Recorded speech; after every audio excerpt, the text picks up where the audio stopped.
The alien I saved at Area 51 spoke about Jesus. What he revealed still haunts me. Before I start, I need you to do something for me. Comment where you're listening from right now. Your bedroom, your car, at work with headphones, doesn't matter. Just let me know. Because if this video disappears tomorrow, if my channel gets deleted, if I vanish without a trace, at least I'll know somebody out there heard what I'm about to tell you. My name is Michael Brennan. Most people call me Mike. I'm 39 years old. I live somewhere in the American Southwest that I can't tell you about. And up until 6 years ago, I was a proud sergeant in the United States military with 12 years of service under my belt. I had medals, commendations, a spotless record. I was the guy they trusted with the things nobody else could know about. And that trust is exactly what destroyed my life. I'm recording this in a motel room that costs $40 a night, with a lock on the door that wouldn't stop a determined teenager, let alone the people who are looking for me. I've changed locations 3 times in the past 2 weeks. I don't use my real name anymore when I check in. I pay cash for everything. My phone is a burner I bought at a gas station in New Mexico, and I'll throw it away after I upload this.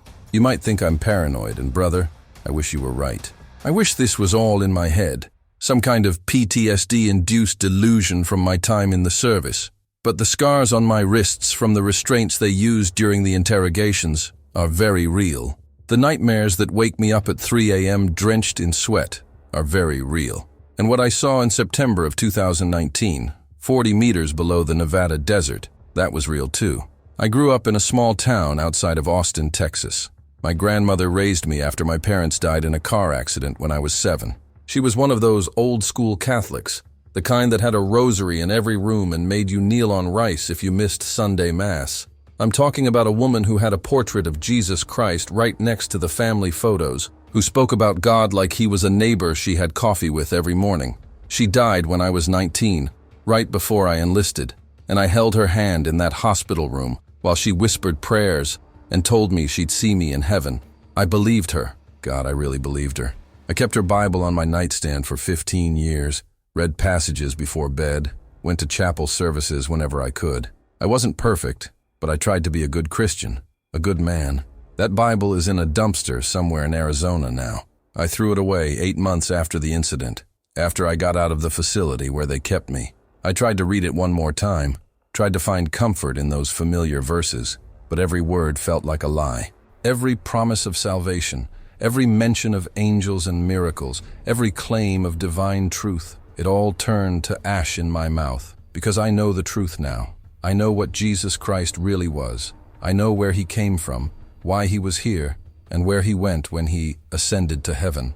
And that knowledge, it's a weight I carry every single day, a burden that makes it hard to breathe sometimes. They say the truth will set you free, but nobody tells you that first. It'll put you in chains. I'm not a whistleblower. I'm not looking for fame or attention or some book deal. In fact, I'm probably signing my death warrant by making this video.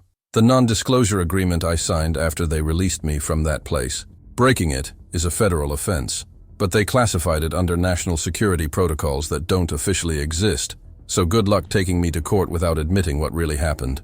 The severance package they gave me, the one that's supposed to keep me quiet for the rest of my life, sits untouched in a bank account I haven't accessed in 3 years. Blood money, that's all it is. They paid me to forget what I saw, to pretend that night never happened, to let them continue lying to every single person on this planet about the biggest secret in human history. You need to understand something before I go any further. I'm not crazy. I know how this sounds, believe me. Soldier has mental breakdown, starts rambling about aliens and government conspiracies. Classic case of someone who couldn't handle what they saw overseas, right? Except I never deployed to a combat zone. My service was entirely stateside, mostly at installations you won't find on any public map. I was vetted, screened, psychologically evaluated every 6 months. I had top secret clearance and then some. The things I guarded, the projects I provided security for. Most soldiers go their entire careers without knowing that stuff exists. And I was good at my job. I kept my mouth shut. I followed orders. I didn't ask questions I wasn't supposed to ask. Until the night I couldn't not ask questions anymore.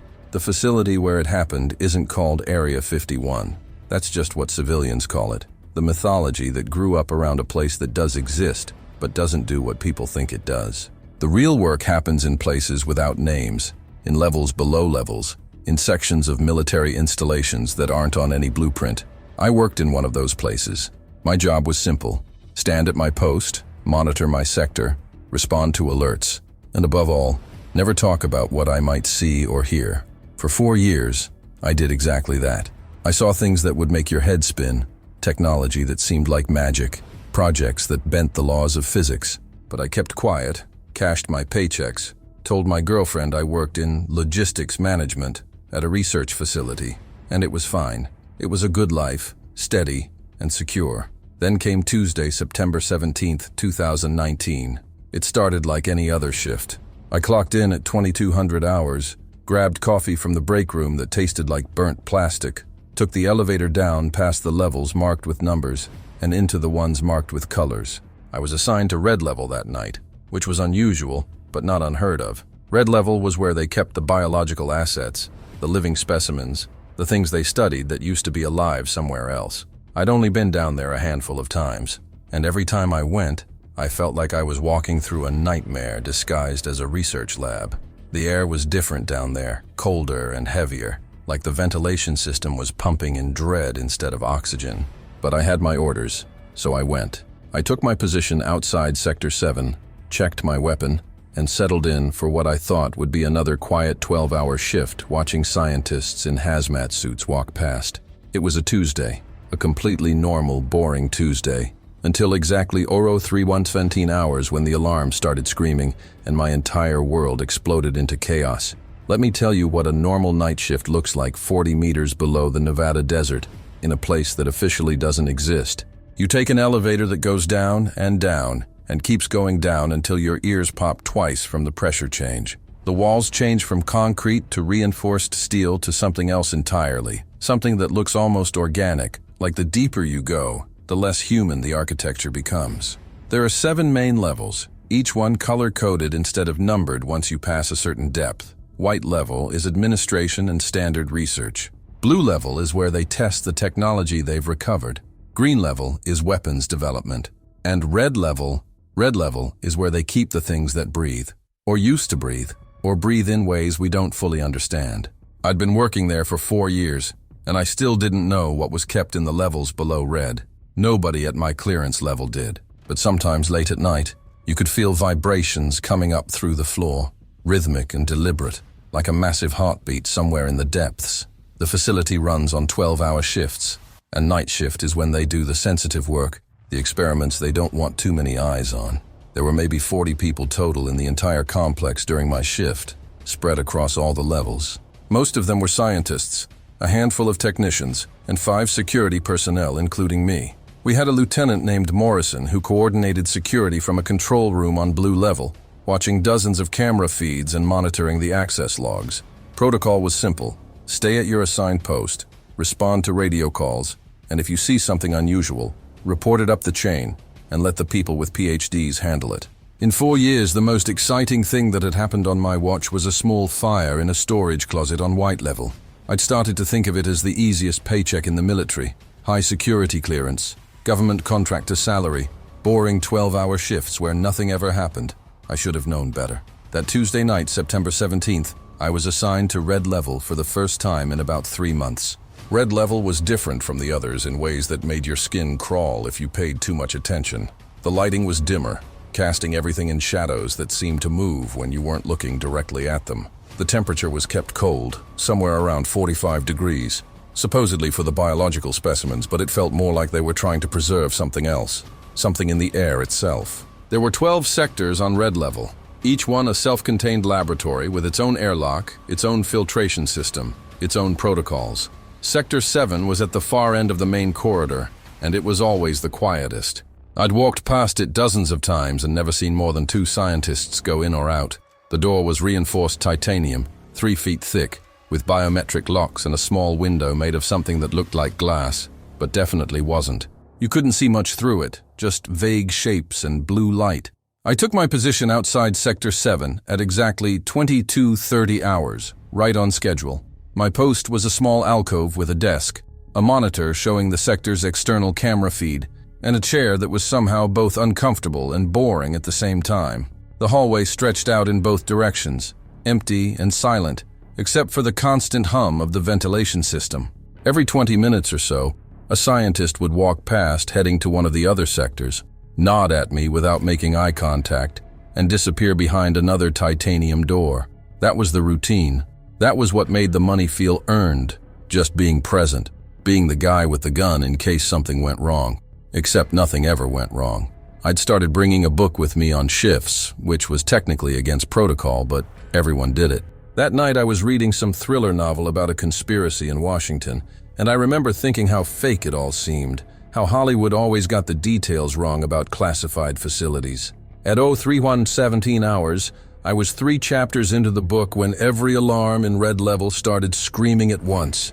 It wasn't the fire alarm or the contamination alarm or any of the drills we ran every month. This was the emergency breach alarm, the one they told us about during training, but said we'd probably never hear in real life. The sound was designed to hurt, to cut through walls and doors and any rational thought you might be having. Red lights flooded the corridor, spinning and flashing, turning everything into a nightmare disco. My training kicked in before my brain fully processed what was happening. I dropped the book, grabbed my M4 rifle from where it leaned against the desk, and clicked the radio on my vest. Morrison's voice was already shouting over the channel, his usual calm completely gone, replaced by something I'd never heard from him before. Fear. Real, unfiltered fear. He was saying things like containment breach, Sector 7, and multiple casualties, and all security to Red Level immediately.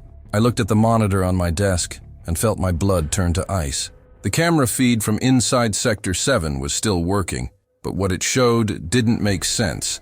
The lab was trashed, equipment scattered everywhere, sparking and smoking. I could see bodies on the floor, 3 of them, scientists in their white coats lying in positions that told me they weren't getting up again.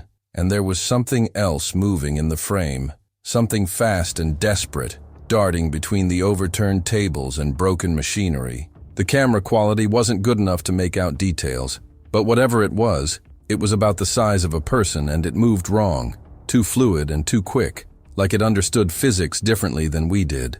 The reinforced door to Sector 7, the one that was supposed to be impossible to breach from the inside, was standing wide open. I didn't even remember it opening. 1 second the alarm started, the next second I looked up, and there was just darkness beyond that doorway. And somewhere in that darkness, something was loose. Morrison's voice came through the radio again. More controlled this time, but still tight with tension. He was calling out names, mine included, forming up a response team. There were 4 of us in total. Me, a corporal named Davis who was stationed on Blue Level, and 2 contractors named Price and Yates, who I'd only met a handful of times. Morrison gave us our orders in sharp, clipped sentences. Seal Red Level, contain the breach, locate any survivors, neutralize the threat if necessary. That last part made my stomach drop. Neutralize the threat. In 4 years of working there, I'd never been given authorization to fire my weapon at anything other than paper targets in the range. Now they were telling me I might need to shoot something in Sector 7, and they weren't telling me what that something was. I wanted to ask questions, wanted to demand information about what exactly we were walking into, but the training took over. You don't question orders in the moment, you execute them and ask questions later. We met at the main elevator shaft leading down to Red Level. The 4 of us armed and wearing tactical vests, but nothing close to hazmat protection. If there was a biological contamination, we were already exposed just by being on this level, but nobody was talking about that. Price was older, maybe 50, former Marine with gray in his beard and eyes that had seen things he'd never talk about. He took point without anyone asking him to. Yates was younger, nervous energy radiating off him, checking his rifle over and over. Davis was somewhere in between, quiet and focused, the kind of guy you want next to you when things go bad. We didn't talk much as we made our way down the corridor toward Sector 7. What was there to say? The alarms were still screaming, the lights were still flashing, and with every step closer to that open doorway, the temperature seemed to drop another degree. I could see my breath now, little clouds of vapor hanging in the air. That wasn't normal. Red Level was cold, but not this cold. Something had changed in the atmosphere, something fundamental. When we got within 20 feet of Sector 7, Price raised his fist and we all stopped. He was looking at something on the floor, and when I followed his gaze, I saw it too. Liquid, pooling in the corridor, reflecting the red emergency lights. But it wasn't blood, not the kind that comes from humans anyway. It was silver, metallic, and it seemed to shimmer like it had its own internal light. There was a trail of it leading from inside Sector 7 and disappearing around a corner further down the hallway. Price keyed his radio and reported what we were seeing, his voice steady, but I could hear the question underneath his words. What the hell bleeds silver? Morrison came back with new orders. Follow the trail, locate the source, proceed with extreme caution. We moved forward in formation, weapons up, every shadow suddenly a potential threat. I could hear my own heartbeat pounding in my ears, louder than the alarms, louder than everything. We reached the open doorway to Sector 7, and Price went in first, his rifle light cutting through the darkness. The rest of us followed, and that's when we saw what had happened in that room. That's when everything I thought I knew about the universe shifted on its axis, and never shifted back. The first thing that hit me when we entered Sector 7 wasn't what I saw, it was what I smelled. Have you ever walked past a butcher shop on a hot summer day? That sweet, sick copper smell of meat that's starting to turn? Now imagine that mixed with ozone, like the air after a lightning strike, and something else I couldn't identify. Something chemical and wrong that made the back of my throat burn. Price's rifle light swept across the room and I saw Dr. Sarah Chen first. I knew her name because I'd checked her ID badge dozens of times when she entered this sector. She was always polite, always gave me a small smile, always had a coffee cup in her hand with some inspirational quote printed on it. Now she was face down on the floor 10 feet from the entrance, her white lab coat soaked red, one arm twisted at an angle that made my stomach turn. The coffee cup was shattered next to her, the pieces scattered like shrapnel, and I could still read part of the quote, "Dreams into reality." I had to look away. Price moved deeper into the lab, and the rest of us followed, our boots crunching on broken glass and debris. The second body was Dr. Marcus Webb, the senior researcher for this sector. I'd seen him just 3 hours earlier during shift change, talking on his phone in the corridor, laughing about something. He wasn't laughing anymore. He was slumped against the wall near what looked like a control console, his face frozen in an expression of absolute terror, eyes wide and mouth open like he'd died mid-scream. His chest was torn open. I'm not going to describe it in detail because I still see it when I close my eyes. But it wasn't done with any weapon I recognized. The edges of the wound were too clean, too precise, like something had reached inside him and simply removed what it wanted. His hands were clutched around a fire extinguisher, knuckles white even in death. He'd tried to fight back with whatever he could grab. It hadn't been enough. The third body we found behind an overturned surgical table. Dr. James something, I never learned his last name. He was younger than the other two, couldn't have been more than 30. He'd made it almost to the emergency door on the far side of the lab before whatever happened in here caught up with him. The door was dented from the inside, like he'd been throwing himself against it, but it required a key card and his was still clipped to his belt. He died within touching distance of escape, one hand stretched toward the card reader, the other hand missing entirely, just gone from the wrist up, severed so cleanly it looked surgical. The silver liquid we'd seen in the hallway was pooled thick around him, mixing with his blood to create swirls of red and metallic that looked almost beautiful if you didn't think about what you were looking at. I heard Yates behind me starting to hyperventilate, his breathing coming in short, panicked gasps.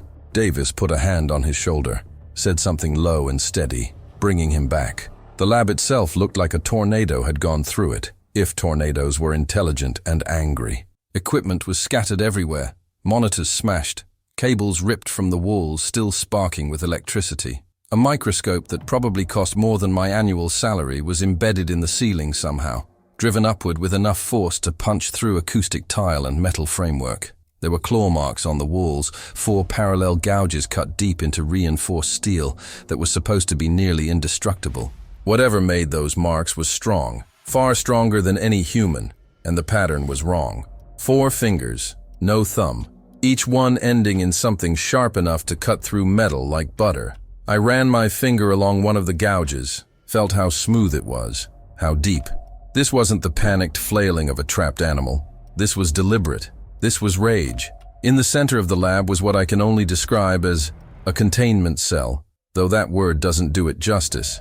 It was a cylinder about 8 feet tall and 6 feet in diameter, made of some kind of transparent material that definitely wasn't glass. Probably the same stuff they used for the sector windows, some kind of advanced polymer that could withstand small arms fire. The cylinder was mounted on a platform covered in instruments and monitors. with cables and tubes running into it from every angle, or at least that's what it used to be. Now the whole thing was shattered. Huge chunks of the material scattered across the floor, and the platform was warped and twisted like someone had applied tremendous heat to it. The tubes were torn free, leaking various colored fluids that pooled and mixed on the floor. Whatever had been contained in that cylinder was gone, and judging by the state of the lab, it hadn't left peacefully. Price moved closer to examine the remains of the containment cell, and I saw him freeze, his body going rigid.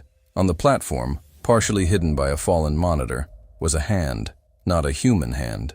I need you to understand that. It was roughly hand-shaped, I guess, with a palm and 4 long fingers, but that's where the similarity ended. The skin, if you could call it skin, was gray and smooth, almost translucent, with veins or arteries or something like veins running underneath that pulsed with a faint bioluminescent blue light.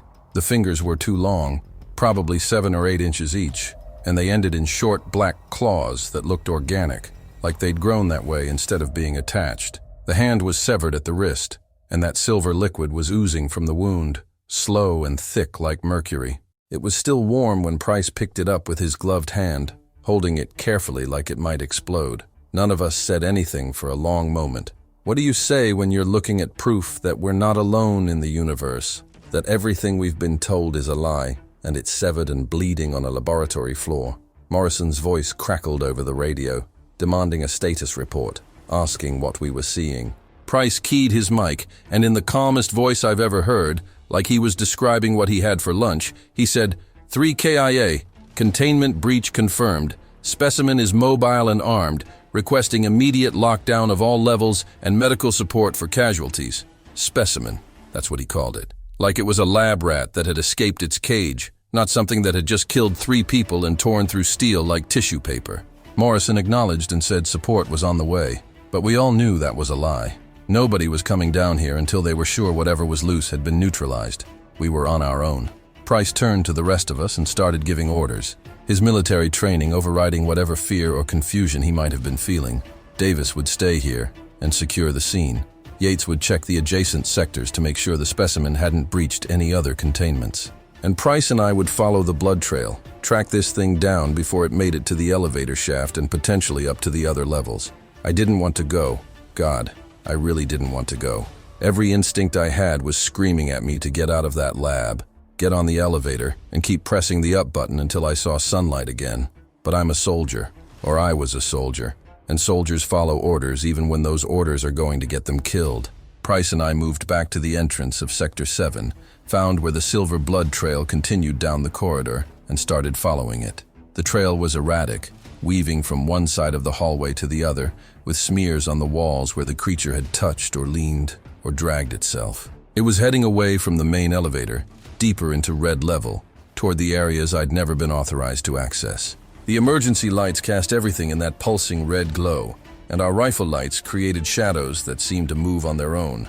Every door we passed, every corner we turned, I expected something to leap out at us, to feel those claws that had torn through Dr. Webb's chest, digging into my own. We moved slowly, carefully, following that silver trail deeper and deeper into the facility. And with every step, I could feel the temperature dropping even further. I could see my breath hanging in the air like fog. And then we heard it, a sound that wasn't human, wasn't animal, wasn't anything I could categorize. It came from somewhere up ahead, past a junction in the corridor where the lights had gone completely dark. A sound like breathing, but too fast, too irregular, mixed with something that might have been words in a language I didn't recognize. Price and I looked at each other, and I saw my own fear reflected in his eyes. We'd found it, or it had found us. We followed that sound into the darkness, Price leading with his rifle up, me 3 steps behind covering our 6. The blood trail led us past the junction and down a maintenance corridor I'd never even noticed before. One of those spaces that exists in facilities like this but nobody really thinks about. The arteries that keep the whole organism alive. Pipes ran along the ceiling dripping condensation. Electrical boxes hummed with current. And every 20 feet there were these massive ventilation grates set into the walls, each one about 4 feet square, covered with thick metal mesh. The sound was getting louder now, that rapid breathing mixed with what I swear were words. Syllables that rose and fell in patterns that suggested language even if I couldn't understand them. Price stopped at one of the ventilation grates, the one where the blood trail seemed to end. smeared across the metal mesh like someone or something had squeezed through the gaps that should have been too small for anything larger than a rat. He motioned for me to cover the grate while he called it in, his finger already moving toward the radio on his vest. That's when I heard it clearly for the first time. Not the rapid breathing or the alien syllables, but a voice. A voice speaking English with an accent I couldn't place, strained and desperate, and so quiet I almost missed it under the sound of the ventilation system. "Please," it said. Just that one word, drawn out and breaking in the middle like whoever said it was in terrible pain. "Please don't." Price heard it too. I saw his hand freeze on the radio, saw the confusion flash across his face. Whatever we'd been tracking, whatever had killed 3 scientists and torn through a reinforced containment cell, it was begging us not to hurt it. Price looked at me, a question in his eyes, and I didn't have an answer. Protocol was clear. We'd found the specimen. We report its location. We maintain visual contact until the containment team arrives to neutralize or recapture it. Simple. Except, nothing about this felt simple anymore. I moved closer to the grate, keeping my rifle trained on it but lowering my firing angle slightly. The mesh was bent outward in places, forced apart by something strong enough to warp military-grade steel, and through the gaps I could see darkness and the faint blue glow of what I now knew was that bioluminescent blood. "We're not going to hurt you," I heard myself say. And I don't know why I said it. Don't know where that instinct came from. Maybe it was the desperation in that voice. Maybe it was because something that could beg in English deserved the chance to explain itself before we put bullets in it. Or maybe, and this is what scares me the most looking back, maybe it was already in my head somehow, already influencing my thoughts in ways I didn't understand. Price shot me a look that clearly said, "What the hell are you doing?" But he didn't stop me. He just repositioned himself to have a better angle if things went wrong. There was silence from inside the ventilation shaft for maybe 10 seconds, long enough for me to wonder if I'd imagined the voice entirely. Then I heard movement, slow and careful, and something appeared at the opening of the grate. A face. I need to take a moment here because even now, 6 years later, I struggle to describe what I saw. It was roughly the same size and shape as a human face, with 2 eyes, a nose of sorts, a mouth. But that's like saying a child's drawing of a person looks human. The proportions were wrong in ways that made my brain hurt trying to process them. The eyes were too large, taking up maybe a third of the face, and they were completely black. Not like human eyes with whites and iris and pupil, just solid black like pools of ink that reflected the light from our rifles. The nose was just 2 slits above the mouth, opening and closing with each breath. And the skin, God, the skin was that same translucent gray I'd seen on the severed hand, smooth and almost luminescent, with those blue veins pulsing underneath like a map of light. The creature was looking directly at me, those black eyes fixed on mine, and I felt something I hadn't expected. Recognition, not like it knew me personally, but like it understood what I was, what I represented, and was making a calculation about whether I was going to kill it or not. Its mouth opened, and I saw that it had teeth, small and uniform, more like a dolphin than a human. When it spoke again, its voice was clearer, the accent still strange, but the words perfectly understandable. "I don't want to die here," it said, and there was so much emotion in those words, so much fear and sadness and desperate hope, that for a second I forgot I was looking at something that shouldn't exist. For a second I was just looking at someone who was hurt and scared and asking for help. The creature moved forward slightly, squeezing through the bent mesh of the grate, and that's when I saw the full extent of its injuries. Its body was roughly humanoid, maybe 6 feet tall, but so thin it looked almost skeletal, with elongated limbs and joints that bent in ways human joints don't. It was wearing some kind of suit, or maybe the suit was part of its skin, I couldn't tell. A dark material that clung to its body and seemed to shift colors slightly in the light. But the suit was torn in multiple places, and that silver blood was leaking from wounds on its chest, its left arm, its side. The arm was the worst, hanging at an angle that suggested the bone or whatever it had instead of bone was broken, and the hand, the one that matched the severed hand we'd found in the lab, was clutched against its chest protectively. It moved like every motion caused pain, slow and deliberate, and when it finally pulled itself completely out of the ventilation shaft and stood in the corridor with us, it swayed on its feet like it might collapse at any moment. This wasn't the killing machine I'd been expecting. This was something hurt and desperate and trying to survive. Price's voice broke the spell. He was keying his radio, about to call in the location. about to bring down the full weight of the facility's response protocols on this creature that was bleeding out in front of us. I saw its eyes widen, saw it tense like it was about to run or fight or both, and in that split second, I made a decision that I still can't fully explain. I reached out and grabbed Price's hand, stopping him from pressing the transmit button. He looked at me like I'd lost my mind, and maybe I had. Maybe something in that lab had broken something fundamental in my ability to follow orders and think rationally. "Wait," I said, and my voice sounded strange in my own ears, urgent and desperate. "Just wait." The creature was watching this exchange, its head tilting slightly in a gesture that was almost bird-like, those black eyes moving from me to Price and back again. It understood we were deciding its fate right there in that corridor, understood that whatever happened in the next few seconds would determine whether it lived or died. I don't know what I was thinking in that moment. Maybe I was remembering my grandmother's hand in mine while she died, the way she begged me not to let them unplug the machines, to give her just a little more time. Maybe I was thinking about all the times I'd heard the phrase, "We're the good guys," during my military service, and wondering if good guys shot wounded prisoners who were begging for mercy. Or maybe, and this is the thought that kept me awake for months afterward, maybe I was already compromised, already influenced by something I didn't understand, my free will already eroded without me knowing it. Whatever the reason, I looked at Price and I said something that would end my career, end my life as I knew it, and any chance I had of walking away from this night with my conscience clean. I said, "It's hurt. It's not a threat right now. Let's secure it somewhere while we figure out what to do."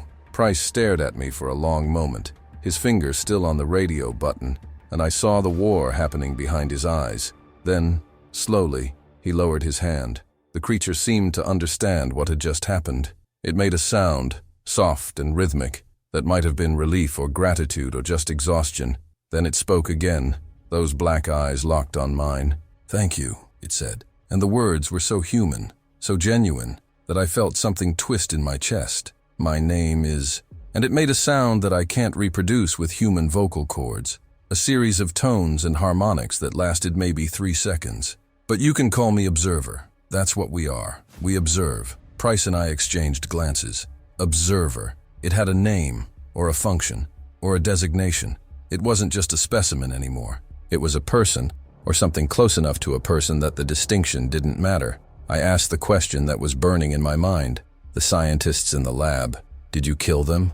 Observer's head lowered. What might have been shame or regret. I didn't want to. They were hurting me, taking pieces. I just wanted to stop the pain. I didn't mean for them to. It trailed off, and more of that silver blood dripped onto the floor. I believed it. God help me. I believed it. Price and I had maybe 2 minutes to make a plan before Morrison's voice would come crackling over the radio demanding an update, before other security teams would be deployed to our location, before the window of opportunity to do something monumentally stupid would close forever. I knew the facility's layout better than most because I'd spent 4 years walking these corridors during the overnight shifts when there was nothing to do but memorize every corner, every storage room, every forgotten space that existed in the blueprints but nobody really used anymore. There was a place, an old equipment storage area on the edge of Red Level that had been decommissioned 2 years ago when they upgraded the ventilation systems. The room was still on the security grid, but nobody ever checked it. Nobody ever went there. It was just dead space waiting to be repurposed for something that would probably never happen. I told Price my idea and watched his face go through about 5 different emotions in 3 seconds, landing somewhere between disbelief and resignation. He knew what I was proposing was insane, career-ending at minimum, potentially treasonous depending on how the people upstairs decided to classify it. But he also knew, I think, that we'd already crossed a line the moment we didn't immediately call in Observer's location. Observer was barely standing, leaning against the corridor wall, leaving smears of that silver blood on the metal surface. Its breathing, that rapid sound we'd been following, was getting more labored, more wet, like something inside its chest wasn't working right. We didn't have time for extended discussion or moral philosophy. Price nodded once, a sharp military gesture that meant, "I'm with you even though this is the dumbest thing we've ever done," and we moved. I took Observer's good arm, the one that wasn't hanging at that terrible angle, and supported its weight. It was surprisingly light, couldn't have weighed more than 90 pounds despite being 6 feet tall, like its bones were hollow or made of something less dense than ours. Price took point, rifle up, checking corners as we moved quickly through the maintenance corridor toward the abandoned storage area. Observer moved with us, its long legs covering ground in strange, stilted steps, trying to keep up despite the obvious pain. Every few seconds it would make this sound, soft and whistling, that I later learned was how its species expressed pain. It sounded like wind through a narrow crack, lonely and desperate. We passed 3 other security checkpoints on the way, but the lockdown protocols worked in our favor. Everyone was supposed to stay at their designated positions unless specifically called to respond, which meant the corridors were empty, just us and the emergency lighting and the constant blare of alarms that I'd almost stopped hearing. Morrison called twice on the radio, and Price answered both times with just enough information to sound like we were still actively searching, that we'd found evidence of the specimen's path, but hadn't made contact yet. I could hear the stress in Morrison's voice, the barely controlled panic of someone who knew his career was on the line if this situation wasn't contained immediately. He told us containment teams were suiting up, that we had maybe 10 minutes before they'd be deployed to red level with orders to shoot on sight. 10 minutes. That's all we had to get Observer hidden and get ourselves back to looking like soldiers following orders instead of traitors committing what was probably several different federal crimes. The storage room was exactly where I remembered it, door marked with a faded R17 and a red stripe that indicated it was no longer in active use. The keycard reader was still active though, still connected to the security grid, which meant when I swiped my card, the system would log that I'd accessed this room at this time. Evidence. A digital trail that would be impossible to erase. But I did it anyway because what choice did I have at that point? The door hissed open and we practically carried Observer inside, Price hitting the light switch to reveal a room maybe 20 feet square, filled with old equipment covered in dust sheets, ventilation duct components stacked in corners, tools scattered on workbenches that hadn't been touched in years. It smelled stale, like air that had been recycled too many times, but it was private and it was off the main search grid, and it would have to be enough. We lowered Observer onto a clear section of floor near the back wall, behind a stack of duct components that would hide it from anyone who might glance through the door's window. Observer collapsed more than sat, its body folding in on itself, that broken arm cradled against its chest. Up close, under the harsh fluorescent lighting, I could see more details I'd missed before. Its skin wasn't just gray, it had patterns, almost like very faint scales or maybe scars, geometric designs that covered its entire body in symmetrical arrangements. The suit it wore, or whatever that material was, seemed to be bonded to its skin at certain points, particularly around the joints, like it was part organic and part technological. And the wounds, God, the wounds were worse than I'd thought. The gash across its chest was deep enough that I could see things inside that looked nothing like human anatomy, structures that pulsed with that blue bioluminescent light, maybe organs or maybe something else entirely. The silver blood was flowing more slowly now, thickening as it hit the air, but there was so much of it pooled around Observer that I knew it was running out of time. We needed to stop the bleeding somehow, needed to stabilize it, but I had no idea how to provide first aid to something that wasn't human. Price was already on the radio, feeding Morrison another update, buying us time. He reported that we'd tracked the specimen to the ventilation system on the far side of Red Level, that it appeared to be moving toward the maintenance tunnels, that we were pursuing but proceeding with caution. All lies, but delivered in that calm, professional tone that Price had perfected over decades of military service. Morrison bought it, told us to maintain pursuit but not engage until the containment team arrived. We had maybe 5 more minutes before someone would expect a visual confirmation, before the lies would start to unravel. I looked at Observer, and for the first time since finding it, I asked the question that had been burning in my mind. What can I do? How do I help you? Observer's black eyes focused on me, and it lifted its good hand, pointing to one of the wounds on its side. When it spoke, its voice was weaker than before, each word taking effort. Pressure. Stop the flow.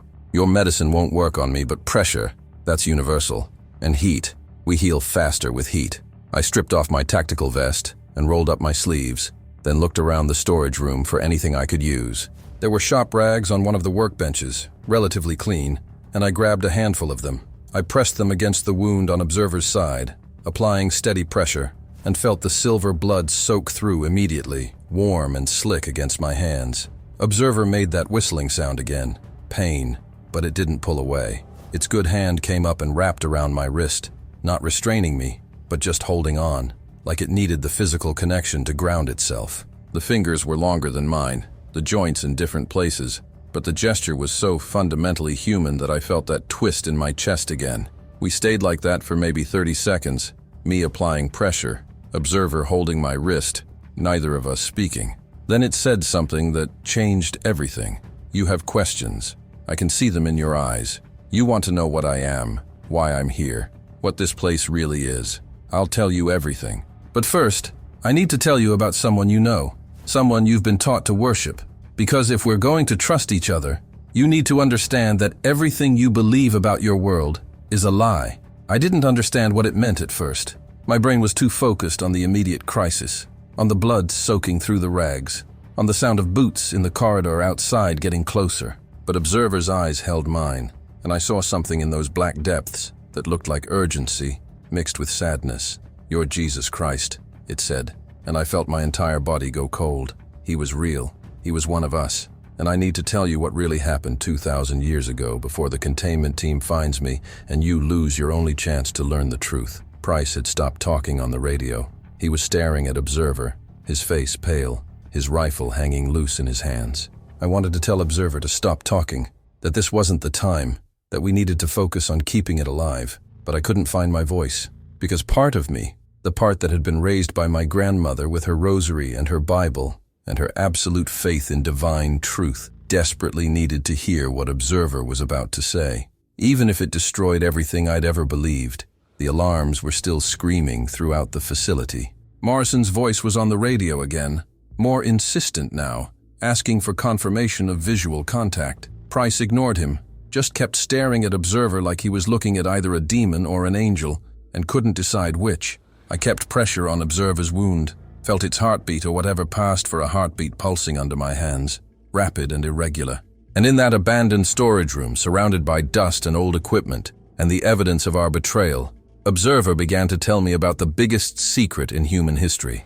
It told me about the experiment that started 2,000 years ago, about the hybrid sent to elevate human consciousness, about the mission that failed, and the consequences we're still living with today. It told me things that made me want to cover my ears, things that made my grandmother's faith seem like a beautiful lie told to children who couldn't handle the truth. And with every word, I felt something inside me breaking, that foundation of belief I'd built my entire life on crumbling into dust. By the time Observer finished speaking, by the time I understood what I was really guarding in this facility, what humanity really was in the eyes of these beings we called aliens, I knew I could never go back to the person I'd been 3 hours ago. That version of Michael Brennan had died in Sector 7.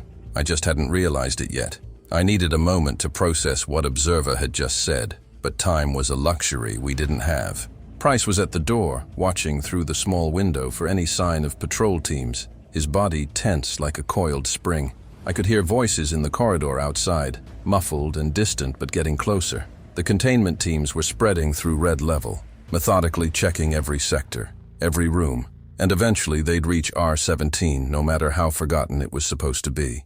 But Observer had opened a door I couldn't close, had said something that grabbed hold of every question I'd been taught not to ask growing up in my grandmother's house, every doubt I'd pushed down during midnight masses and Bible study groups.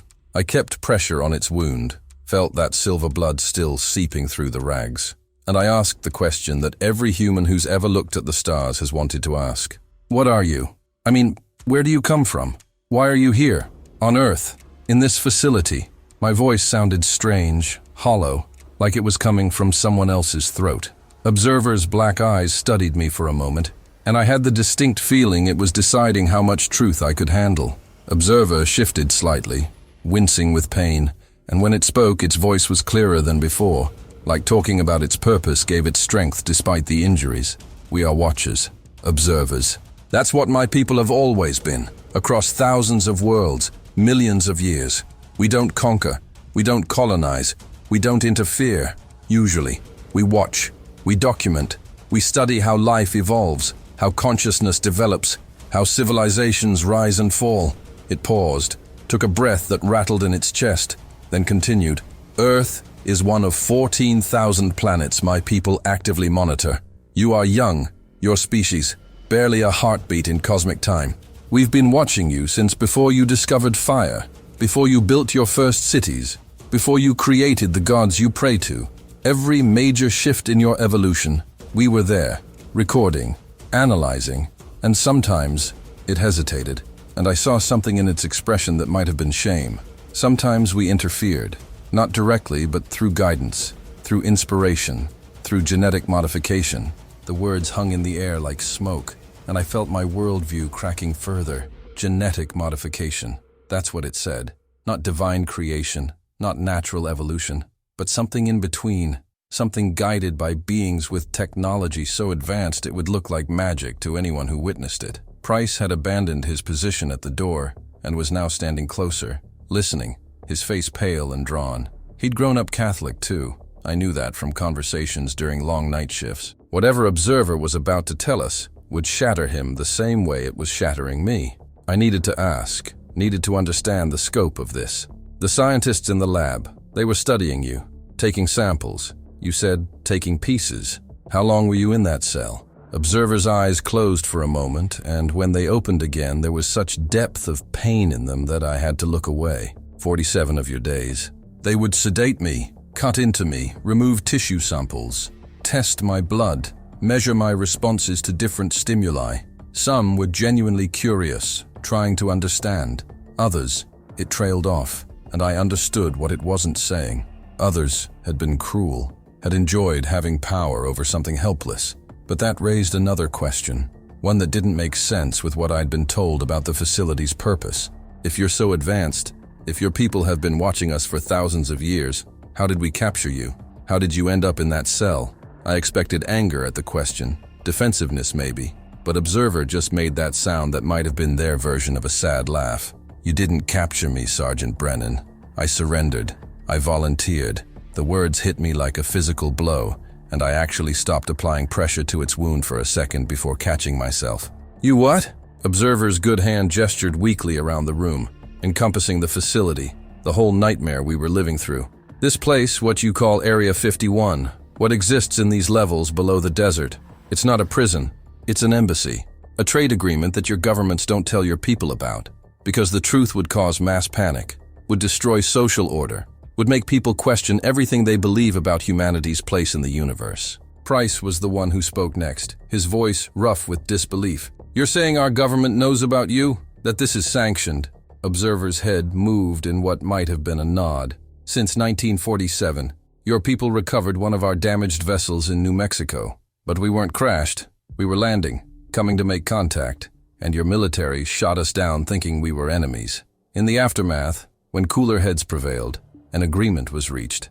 We would provide technology, knowledge, answers to scientific questions your species wouldn't solve for centuries. In exchange, you would provide us with subjects for study, volunteers from our side who would submit to examination, testing, experimentation, so you could understand our biology, our capabilities, our weaknesses. The silver blood had slowed to a trickle now, my pressure finally working, but I felt sick. Volunteers. You volunteered to be tortured? Observer's eyes met mine, and I saw a kind of resolve there, a purpose that transcended personal suffering. Every observer who comes here knows what they're accepting. The pain is temporary. The knowledge we gain about how you think, how you treat the unknown, how you respond to having power over something helpless, that knowledge is invaluable. It tells us if you're ready. Ready. That word again, loaded with implications I didn't want to think about. Ready for what? I asked, though part of me didn't want to hear the answer. Observer was quiet for a long moment, and I could hear Morrison's voice getting more frantic on Price's radio, demanding updates, threatening disciplinary action if we didn't respond immediately. Then Observer spoke, and its words changed everything I thought I understood about human history, about our purpose, about why we exist at all. Ready to join the greater community, ready to be trusted with the truth about the universe and your place in it, ready to know that you're not alone, that you've never been alone, that every religion, every spiritual tradition, every encounter with the divine in your history, all of it was us. All of it was preparation for this moment, for the day when we could reveal ourselves fully and welcome you as equals, instead of children playing with dangerous toys. My hands were shaking now, the rags soaked through with silver and my own sweat. Every religion. You're saying every religion was, what, A lie? A manipulation? Observer's expression softened in a way I wouldn't have thought possible for something so alien. Not a lie. Truth. But truth filtered through limited understanding. Your ancestors encountered us and interpreted what they saw through the framework they had available. They called us angels, demons, gods, spirits. They built temples and churches and mosques around the places we visited. They wrote books trying to explain the unexplainable, created rituals to honor what they couldn't comprehend. The core message was always the same. You are not alone. You are loved. You have purpose. But the details, it made that sound again, sad and ancient. The details got distorted over generations. The message of unity became justification for division. The gift of knowledge became a weapon for control. And now you've reached a point where you can destroy yourselves completely, where your technology has outpaced your wisdom, and we have to decide if you deserve to continue, if you've earned the right to know the full truth. I felt tears on my face and didn't remember starting to cry. Everything my grandmother taught me, every prayer I'd ever said, every moment of faith and doubt and hope, all of it was real and fake at the same time. Truth wrapped in misunderstanding, wrapped in manipulation. Price's voice cracked when he finally spoke. God. You're talking about God, about Jesus and everything. So what, it's all fake? There's no heaven, no salvation, no point to any of it. And that's when Observer said the thing that still keeps me awake at night. The thing that broke me completely, even as it offered a strange kind of hope. I didn't say God isn't real. I said you don't understand what God is. The universe is vast beyond your comprehension, Sergeant Price. Old beyond measure. And yes, there is something, a consciousness, a force, a presence that some of my people believe created everything.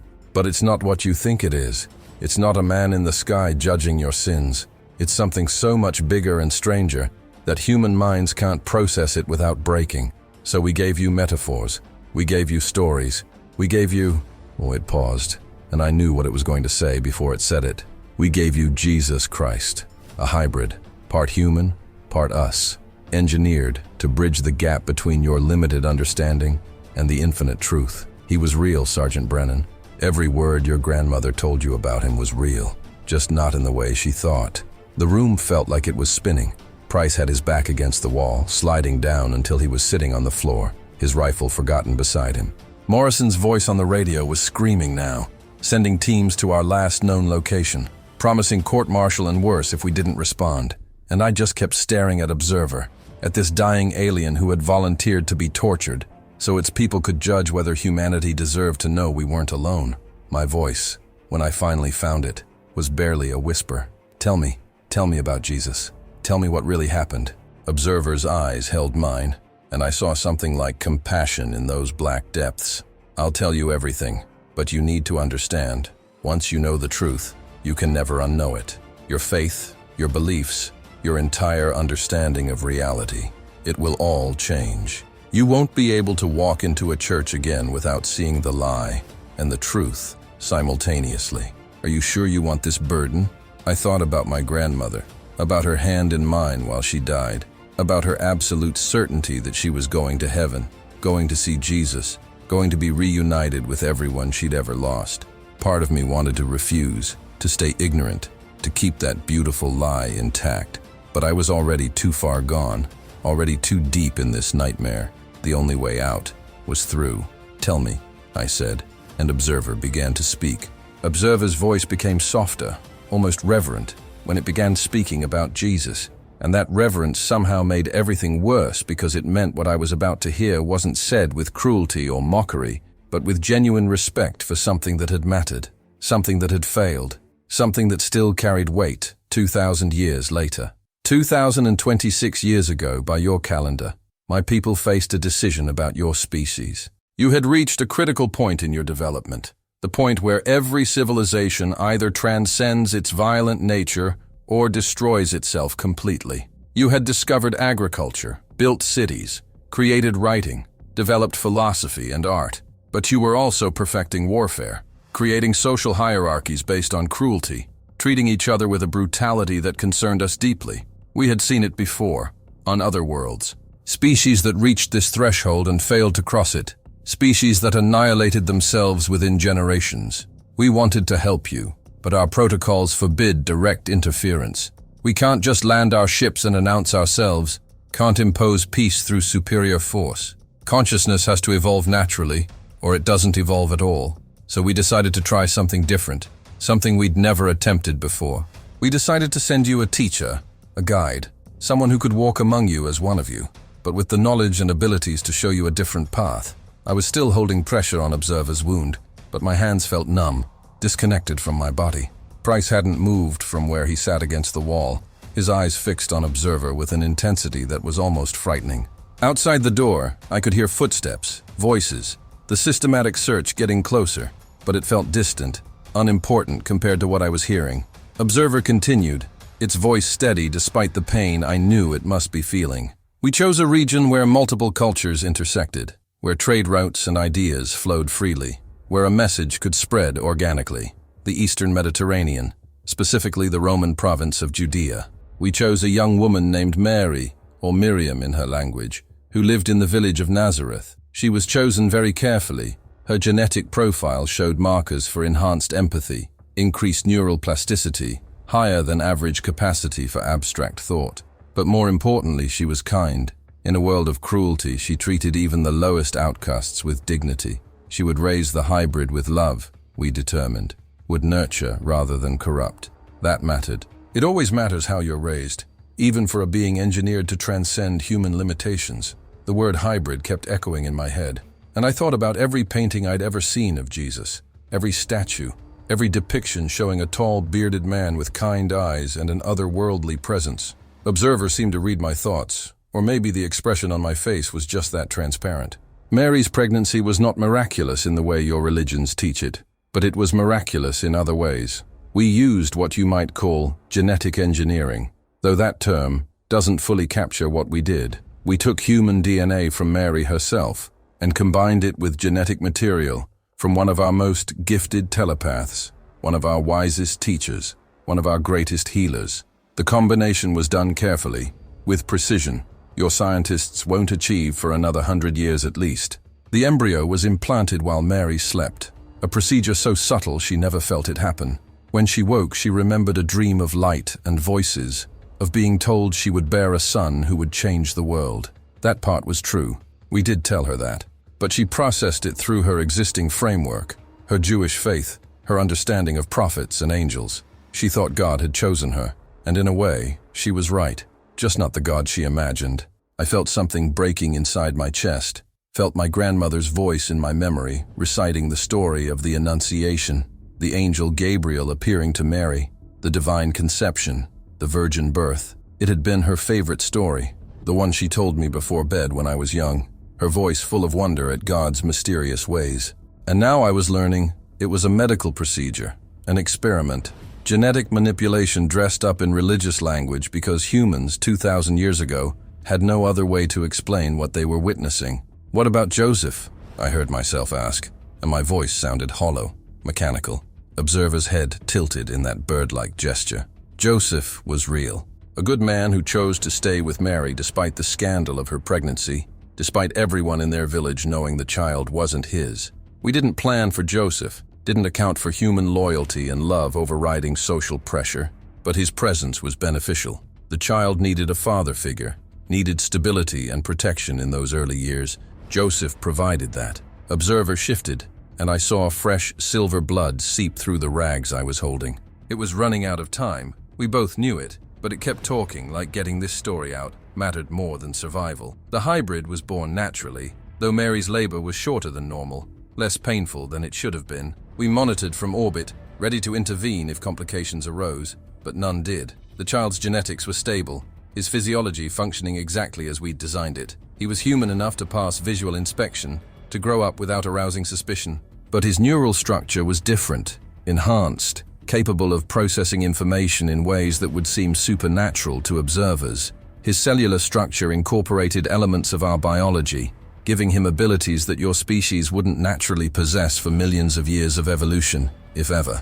And most importantly, he maintained a connection to us, a quantum-level link that allowed us to guide him, to share knowledge, to ensure he understood his purpose as he grew. Price's voice cracked when he spoke, the first words he'd said in minutes. So Jesus was an alien. He was one of you, not one of us. Observer's black eyes turned to Price, and I saw something that might have been sadness. No, that's not accurate. Jesus was human. His mother was human. His body was human. His capacity to feel pain and joy and love and fear, all human. We gave him tools, abilities, knowledge beyond his years, but we didn't give him humanity that he got from Mary, from Joseph, from growing up in Nazareth, from experiencing what it means to be mortal and vulnerable and finite. That's what made him special, Sergeant Price. He wasn't alien pretending to be human. He was genuinely both, the bridge we'd engineered him to be. He felt everything you feel, experienced doubt and temptation and suffering. But he also understood things you can't understand, saw connections you can't see, accessed areas of consciousness your species hasn't evolved to reach yet. That combination, human and more than human, that's what made him capable of his mission. The mission. I'd almost forgotten that part in the horror of learning how Jesus came to be. What was the mission? What were you trying to accomplish? Observer's breathing was getting worse, that rattling sound more pronounced, but it pressed on. We needed someone who could demonstrate a different way of being human, someone who could show your species that the path you were on, the path of violence and tribalism and hatred, wasn't inevitable. The message was simple. Love each other. Treat even your enemies with compassion. Understand that you're all connected, that causing suffering to others is causing suffering to yourself. Basic truths that every evolved species eventually learns, but that your species was struggling with. The hybrid would teach through words, yes, but more importantly, through demonstration. He would heal the sick, showing that service to others is the highest calling. He would feed the hungry, showing that resources should be shared. He would welcome outcasts and sinners, showing that no one is beyond redemption. And he would do all of this with abilities that would seem miraculous, would seem divine, so that people would listen, would believe, would follow his example. The word miraculous hung in the air, and I thought about every Bible story I'd ever heard, every Sunday school lesson about Jesus turning water into wine, walking on water, healing the blind, raising the dead. My voice barely worked when I asked the question I wasn't sure I wanted answered. The miracles, they were real? He actually did those things? Observer's answer came quick and certain. Yes, all of them. But they weren't violations of natural law. They weren't supernatural. They were technology, biology, physics. You don't yet understand applied by someone who had been engineered to understand them instinctively. The healings, for example. The hybrid could see disease at the cellular level, could direct his own bioelectric field to stimulate healing in others, could reprogram damaged cells through what you might call advanced telepathic manipulation of quantum states. To him, healing a blind man was as natural as you moving your arm, an extension of his will manifested through abilities bred into him. To observers, it looked like magic, like the power of God flowing through him. They weren't entirely wrong. It was power beyond human capability. They just misunderstood the source. I felt tears running down my face again. And this time I didn't try to stop them. Price was crying too, silently, his whole body shaking. Everything we'd believed, everything we'd built our moral framework on, it was real and fake simultaneously. Truth filtered through ignorance. Genuine miracles accomplished through technology so advanced it might as well be magic. Observer kept talking, its voice getting weaker but still determined to finish the story. The walking on water, the calming of storms, the multiplication of food, all of it can be explained through manipulation of matter and energy at quantum levels, through understanding that reality is more fluid than your current physics suggests. The hybrid wasn't violating natural law. He was working with natural laws you haven't discovered yet, using abilities we'd engineered into his DNA. And the resurrections, the times he brought people back from death, those were the most difficult, required the most energy and precision. He couldn't save everyone, couldn't reverse damage that was too severe or death that had progressed too far. But in cases where the body was intact, where brain death hadn't completed, he could restart systems, repair damage, bring consciousness back online. It left him exhausted for days afterward, drained him in ways that worried us, but he insisted on doing it anyway. That was the human part of him, the part that saw suffering and couldn't walk away even when the cost was high. My mind was racing, trying to reconcile everything I was hearing with everything I'd been taught, trying to find space for both truths to exist simultaneously. Observer must have sensed my turmoil. because it said something then that somehow made it worse and better at the same time. The message was real, Sergeant Brennan. Love your neighbor, treat others as you want to be treated, forgive those who hurt you, seek truth and justice and mercy above all else. That message came from us, yes, came from our understanding of how conscious beings should relate to each other. But it was delivered by someone who was human, who understood human suffering, who chose to teach these principles, not because he was programmed to, but because he genuinely believed they were right. His compassion was real. His love for humanity was real. The sacrifice he would eventually make, that was real too. More real than you can imagine, more painful than your scriptures capture. Nothing about his suffering was fake or diminished by the fact that he was engineered. If anything, it made it more meaningful because he knew things you don't know, saw further than you can see, and still chose to stay, chose to teach, chose to die for a species that wasn't entirely his own. The storage room felt smaller suddenly, the walls closing in, the air too thin. Morrison's voice on the radio was barely registering anymore, just background noise to the collapse of everything I thought I knew about reality.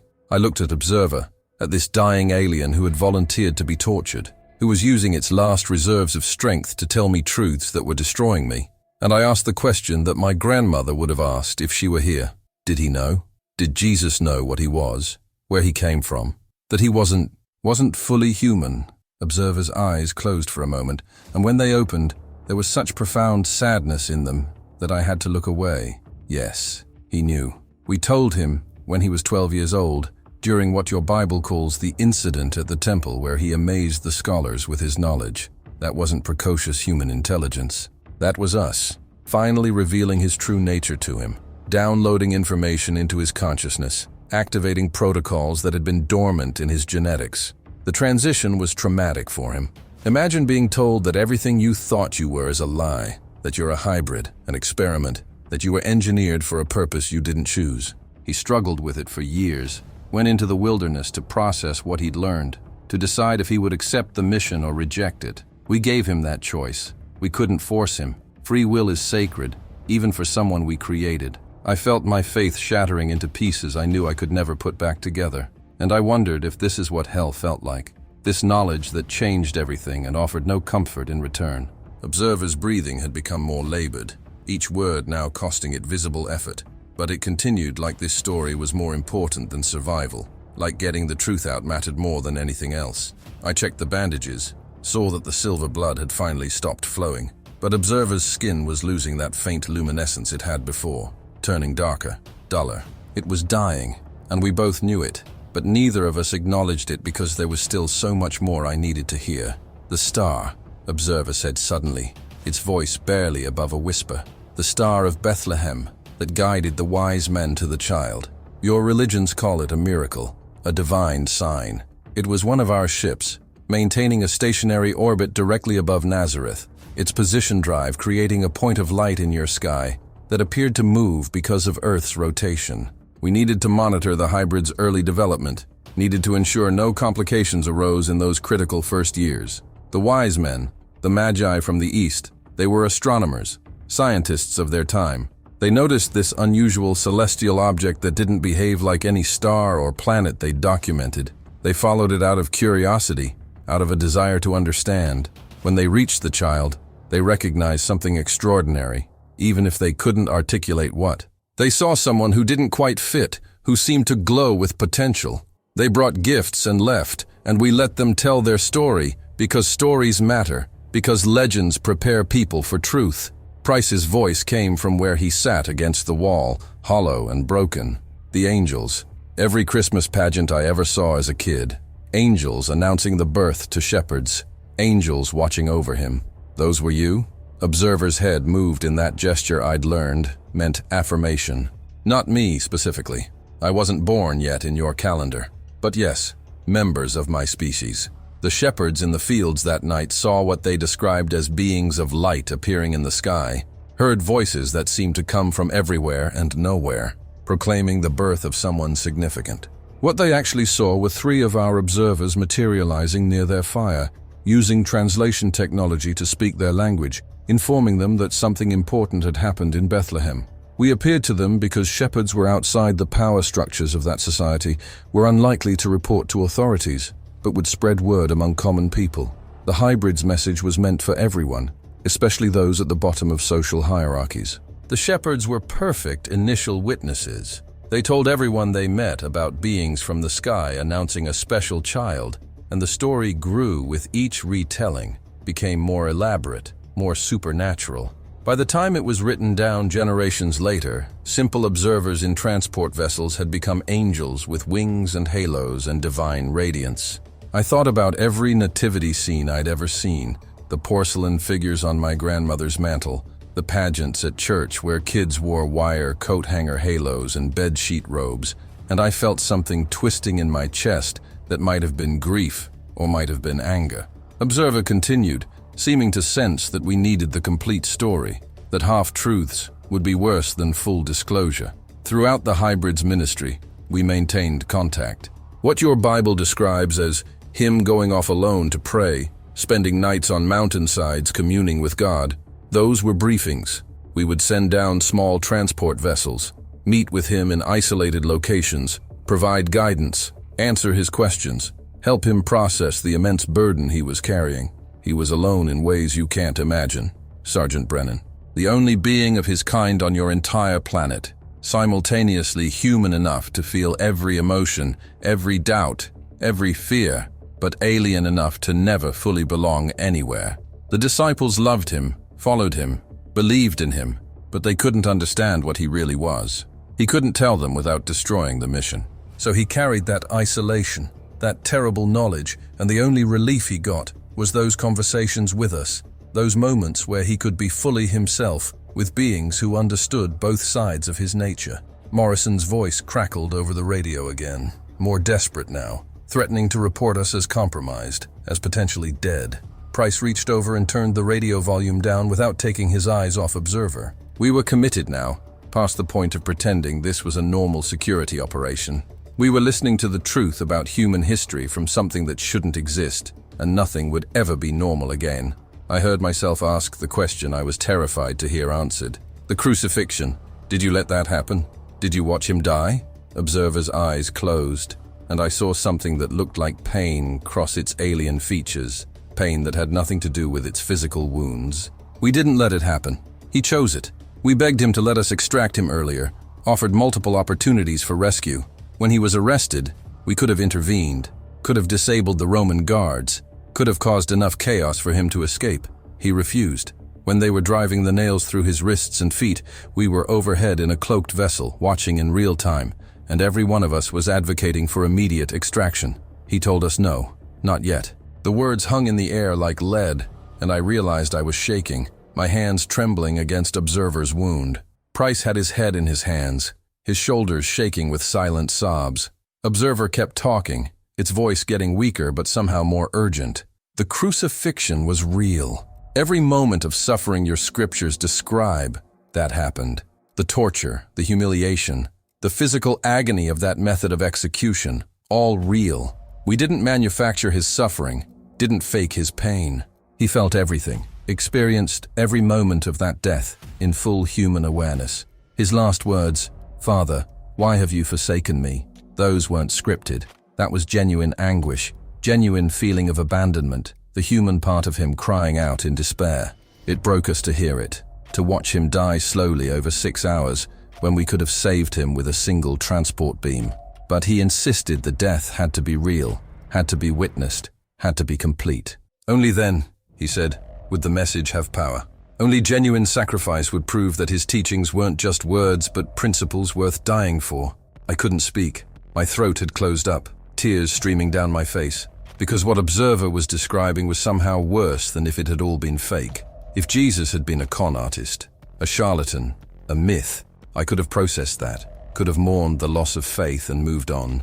But this was telling me that everything happened exactly as the Bible said, that Jesus was real and the suffering was real and the sacrifice was genuine, but the framework I'd understood it through was wrong. The meaning was different. The resurrection wasn't what I thought. "When did you take him?" I managed to ask. "When did you extract him?" Observer's answer came slowly, each word deliberate. 36 hours after he was declared dead. The body had been placed in the tomb, sealed with a stone, guards posted outside. We waited until the third day, as he'd instructed us, the time frame that would fulfill the prophecies he'd been deliberately echoing throughout his ministry.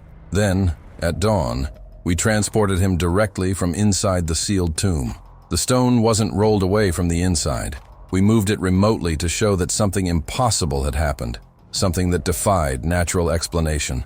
Price's voice was raw when he spoke. So he didn't resurrect. He was just removed, taken away. Observers' black eyes opened and focused on Price with intensity. His body was clinically dead for 36 hours. No heartbeat, no brain activity, cellular death progressing exactly as it should in a deceased human. What we did wasn't simple extraction, Sergeant. We reversed death itself. Use technology that manipulates time at the quantum level, that can literally rewind biological processes at the cellular level. It took 4 of our best medical specialists and technology that represents 10,000 years of advancement beyond where your species currently is. We brought him back, repaired the damage, restored function to every system.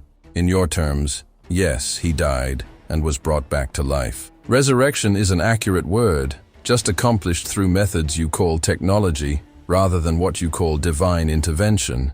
The distinction only matters to beings who see those as different things. The room felt like it was spinning, or maybe I was the one spinning, my entire worldview rotating on an axis I hadn't known existed.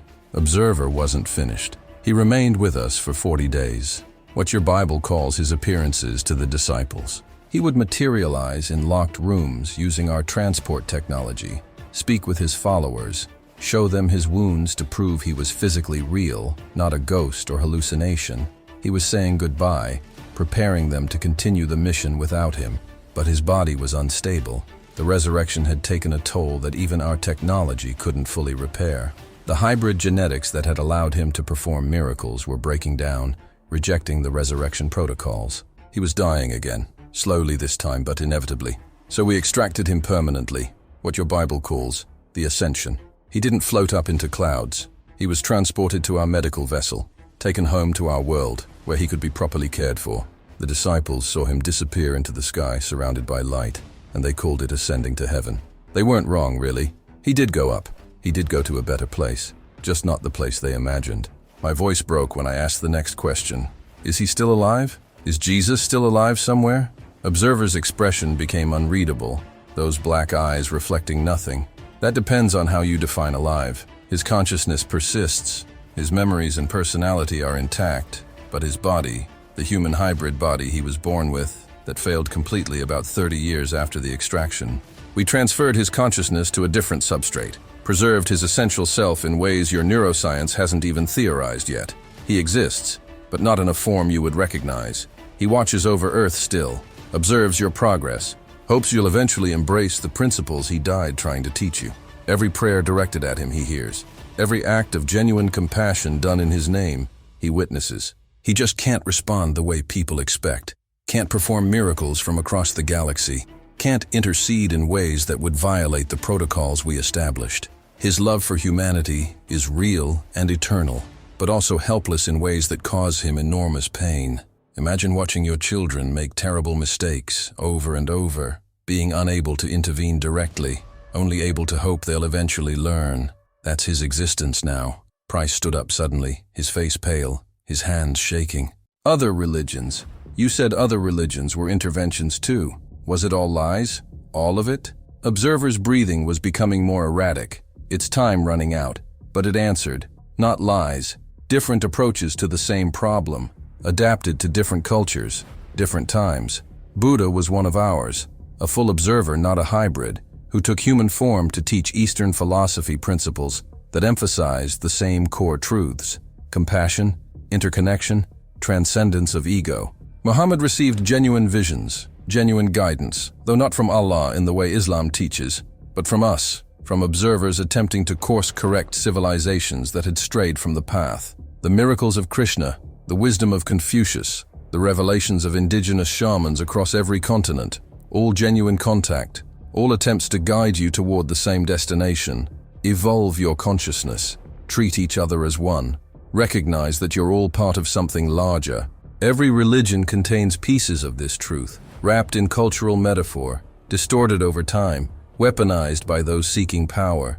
But the core message, the original transmission, that was always the same. We've been trying to save you from yourselves for thousands of years, and still, you're failing the test. I felt something inside me break completely, the last foundation crumbling away. Every religion was them. Every prophet, every miracle, every spiritual experience throughout human history, all of it was contact with beings from another world, beings with technology advanced enough to seem like gods. There was no divine realm, no heaven with streets of gold, no hell with eternal fire. Just advanced aliens trying desperately to prevent a young species from destroying itself before reaching maturity.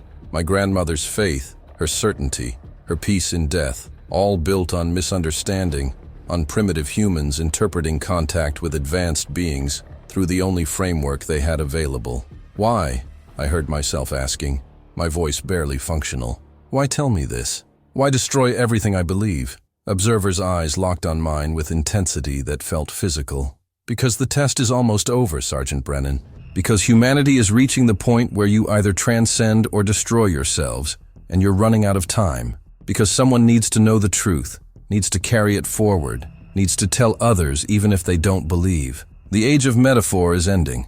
The age of truth is beginning. And that transition will be painful for everyone. Observer's body was shutting down. I could see it happening in real time.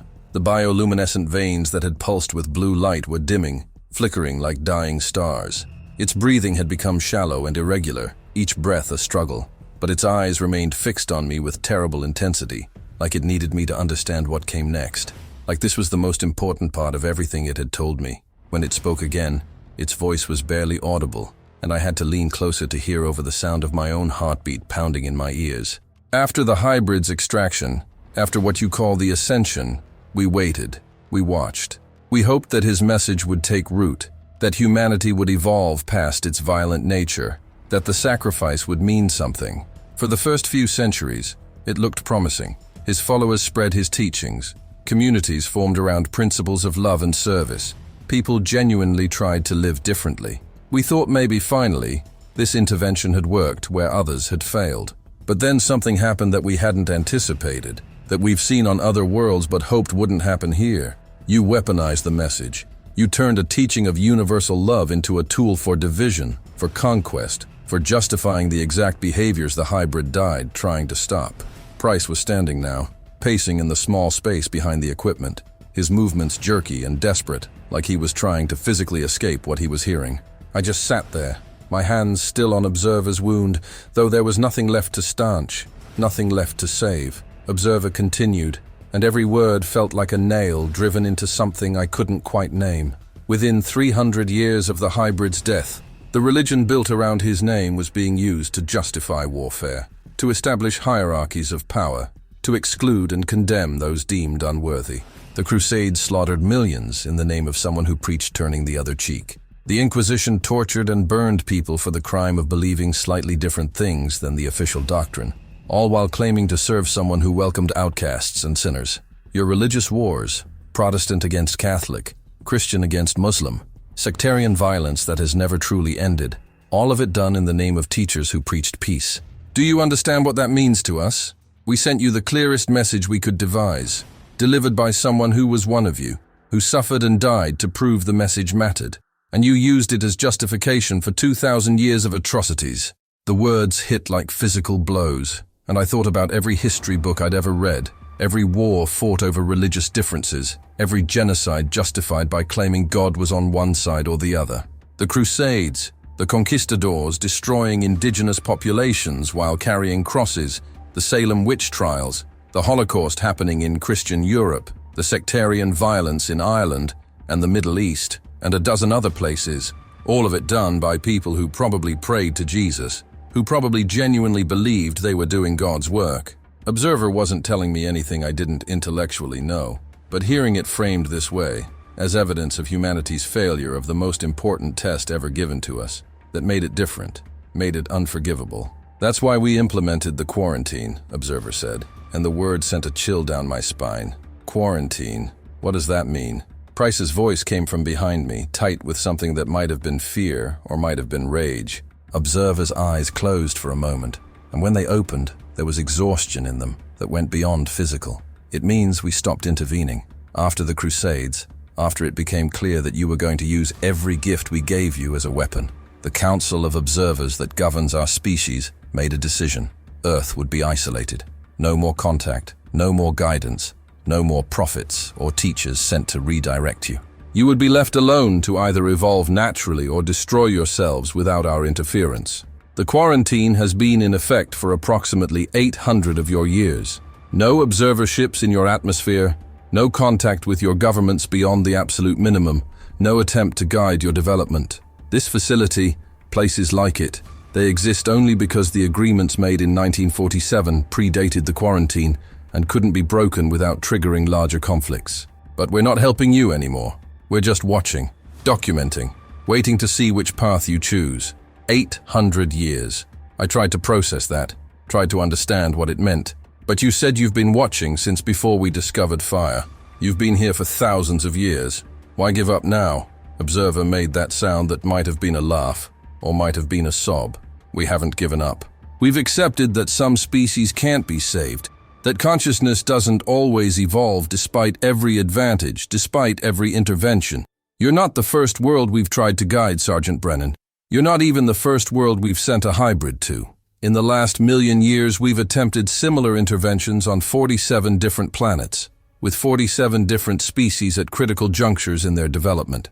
Do you want to know how many succeeded? How many species took the message, embraced it, evolved past their violent nature and joined the greater community of conscious beings? The question hung in the air, and I wasn't sure I wanted the answer, but Observer gave it anyway. 3 out of 47. Less than 7% success rate.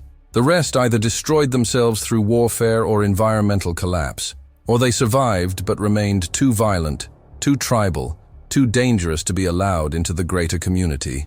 Those worlds remain quarantined permanently, their species confined to their home planets until they either evolve or die out naturally. Price's voice cracked when he spoke. And us? Which category are we in? Observer's head turned toward him, and I saw something like pity in those alien features. You're on the edge. You have technology now that could destroy your entire species hundreds of times over. Nuclear weapons, biological weapons, artificial intelligence that could spiral beyond your control, environmental damage that might make your planet uninhabitable within a few generations. You're smart enough to create tools that could kill everyone, but you haven't developed the wisdom to not use those tools. Every other species that reached this point either transcended their violent nature in time, or they didn't, and we watched them end themselves. You're running out of time, and honestly, most observers have already written you off. The betting pools among my people give you less than 50 years before you trigger a cascade collapse that ends your civilization. Some think you have less than 20 years.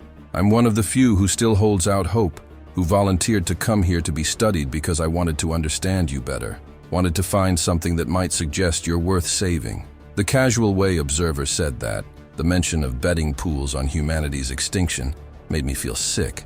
We weren't people to them. We were a project, an experiment, a species being evaluated for worthiness. The date limit, I said, my voice hollow. You mentioned a date limit approaching. When? When do you decide our fate? Observer's breathing was becoming more labored. Its time truly running out now, but it forced the words out. There isn't a specific date, not like marking a calendar, but there are thresholds, points of no return that species either cross successfully or don't. You're approaching several simultaneously. Climate change that will trigger mass migrations and resource wars. Artificial intelligence that will either elevate you or replace you. Genetic engineering that will let you modify yourselves in ways that could be transcendent or catastrophic. Within the next generation, maybe 2 at most, you'll either achieve breakthrough consciousness as a species, or you'll fracture completely, spiral into conflicts that consume you. That's your test. That's your judgment day. Not some supernatural event where God separates sheep from goats, but a natural consequence of being smart enough to build civilization-ending weapons while still being tribal enough to use them. I thought about the world outside this facility. The news I'd stopped watching because it was too depressing. The constant stream of wars and famines and political chaos and environmental disasters. I'd always assumed humanity would muddle through somehow, that we'd figure it out eventually. that things would get better because they always had before. But Observer was telling me that assumption was wrong, that most species like us don't figure it out, that the betting odds were against us surviving at all, let alone evolving into something worthy of joining whatever community existed out there among the stars. What happens if we fail? Price asked, and I could hear the dread in his voice. What happens to worlds that don't pass the test? Observer's answer came slowly, each word weighted with terrible finality. Continued quarantine, permanent isolation. We watch until you either destroy yourselves completely or you survive in some diminished form, but never develop the wisdom necessary for contact. Eventually, in a few thousand years or a few million, your sun will die like all stars die, and your species will end, and we'll move on to the next world, the next attempt.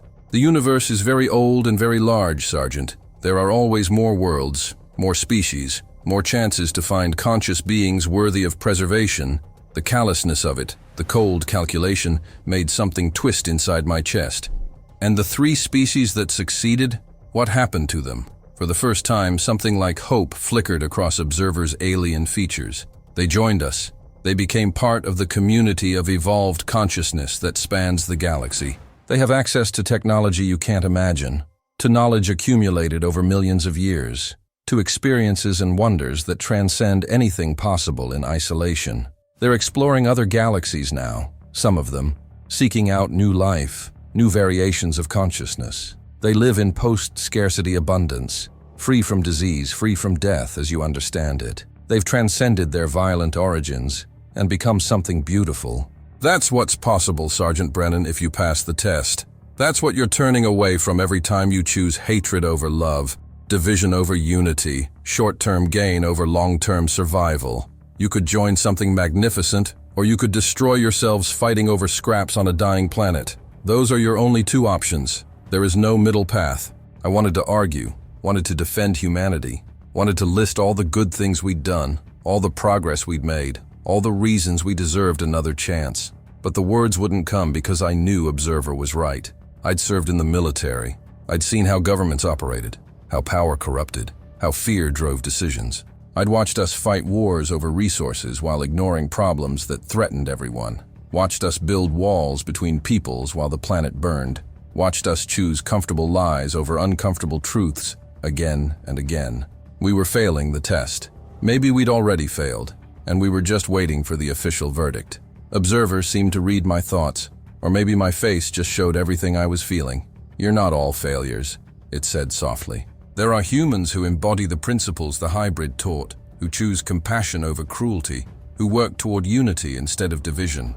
They're just a minority, and in democracy of violence, minorities don't determine outcomes. But they're why some of us still hope, why some of us volunteer to come here and suffer, because maybe understanding you better will help us help you.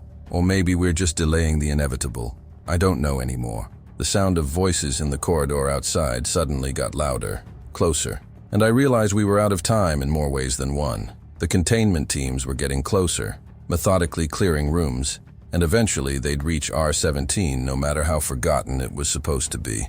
Morrison would have sent them to check every single space on red level, wouldn't rest until the specimen was accounted for. I looked at Observer, at this dying alien who had volunteered to be tortured, who had used its last moments to tell me truth that destroyed my faith and my hope simultaneously. And I asked one final question. Why me? Why tell me all this? Why not tell world leaders, scientists, people who could actually do something with the information? Observer's black eyes held mine, and I saw something in them that might have been trust or might have been desperate resignation. Because you asked, Sergeant Brennan. Because you chose mercy over duty when you found me bleeding in that corridor. Because someone who makes that choice, who sees suffering and responds with compassion, even when it's dangerous, even when it violates orders, that person might actually listen to what I'm saying. That person might actually try to change something. And because I'm dying, and the truth dies with me unless someone carries it forward, and you're the only one here who seems capable of understanding that carrying truth is both burden and honor. The words settled over me like a heavy coat, and I realized I was being given a mission, a purpose, the exact thing Observer said Jesus had struggled with. The terrible knowledge that you can't unknow, can't walk away from, can't pretend doesn't matter. I'd asked for truth and received it. and now I had to decide what to do with it. Had to choose whether to let it destroy me or let it transform me into something that might actually make a difference. Outside, the footsteps were getting closer, and I knew whatever decision I made, I had to make it soon. Observer's hand moved slowly, shakily, reaching toward my face. Its long fingers trembled with the effort, and I could see that each movement cost it enormous energy. Energy it didn't have to spare. Price started to move forward, maybe to stop it, maybe thinking this was an attack, but I held up my hand to stop him. Something in Observer's black eyes told me this was important, that this was the final gift it could offer, before death claimed it. "I can show you," Observer whispered, its voice barely audible now. "Words are inadequate. Human language can't capture what I need you to understand. But I can transfer memories directly, let you experience what I've experienced, what my people have witnessed throughout your history. It will hurt. The human brain isn't designed to receive information this way. But you'll know. You'll truly know, not just intellectually, but in your bones, in your soul if such a thing exists. You'll see through our eyes. You'll understand why we're so desperate, why we keep trying despite failure after failure. Will you accept this gift, Sergeant Brennan? Will you let me show you the truth in its purest form?" I should have been terrified. Every survival instinct I had was screaming at me to pull away, to not let this alien thing touch my head, to maintain the barriers between human and other. But I was already so far past the point of no return, already so deep in this nightmare, that one more step into the abyss didn't seem to matter. And more than that, I needed to see. Observer had told me things that shattered everything I believed, but part of me still couldn't fully accept it. Still wanted to think this was delusion or lies or manipulation. If Observer could show me proof, actual memories, actual evidence that couldn't be denied or rationalized away, then maybe I could finally stop fighting against the truth and start figuring out what to do with it. "Do it," I said, and my voice sounded steady even though everything inside me was screaming. "Show me." Observer's fingers touched my forehead, and the world exploded into light and sensation and memory that wasn't mine but suddenly was, downloaded directly into my consciousness in a rush of data that felt like drowning and flying simultaneously. The first image that crashed into my awareness was Jesus, but not the Jesus from paintings and stained glass windows. This was a man in his early 30s, Middle Eastern features, dark skin, curly black hair, eyes that were too large and too knowing to be fully human. He was sitting inside what I somehow knew was an observer ship, though it looked nothing like the science fiction vessels I'd imagined. The walls were smooth and organic, pulsing with that same bioluminescent blue light, and 3 observers sat across from him, their forms similar to the one dying in front of me but somehow different, more graceful, less injured. They were speaking, and though I couldn't hear the words directly, I understood the meaning, felt the weight of the conversation. Jesus was arguing with them, his voice passionate and desperate. He wanted to go back to Earth, wanted another chance to reach his people, insisted that 3 years of ministry wasn't enough. The observers were explaining gently, sadly, that his body was failing, that the resurrection protocols had damaged him beyond repair, that returning would only result in permanent death. Jesus was crying, tears running down his face, and the grief in his expression was so profound, so human, that I felt my own tears flowing in response. The image shifted, time flowing backward, and suddenly I was watching the crucifixion from above, seeing it through observer eyes from a cloaked vessel hovering over Golgotha. The detail was horrific, every moment of suffering captured in perfect clarity. I saw the nails driven through wrists and feet, saw the body struggling to breathe as asphyxiation set in, saw the blood and the agony and the slow death that took 6 hours. But worse than the physical suffering was what I could sense through the observer's perception, the emotional and psychic pain radiating from Jesus, the feeling of abandonment and despair, and questioning everything he'd believed about his purpose. I felt the observer's own anguish, felt how desperately they wanted to intervene, to end the suffering, to extract him before death occurred, and I felt Jesus's mental command, repeated over and over through their quantum link. Not yet, not yet. Let it be real. Let them see that sacrifice means something. The memory was so vivid, so overwhelming, that I couldn't separate myself from it, couldn't maintain any distance or objectivity. I was there, 2,000 years ago, watching the hybrid die while his creators wept. The scene shifted again, this time moving forward to the moment of resurrection. I was inside the tomb, darkness absolute, the smell of death and spices thick in the air. The body lay on a stone slab, wrapped in burial cloths, showing no signs of life. Then light, sudden and brilliant, filled the space as transport technology engaged. 3 observers materialized around the body, their forms surrounded by an energy field that made them appear to glow. They worked quickly, efficiently, unwrapping the body, scanning it with instruments that looked like they were made of living light.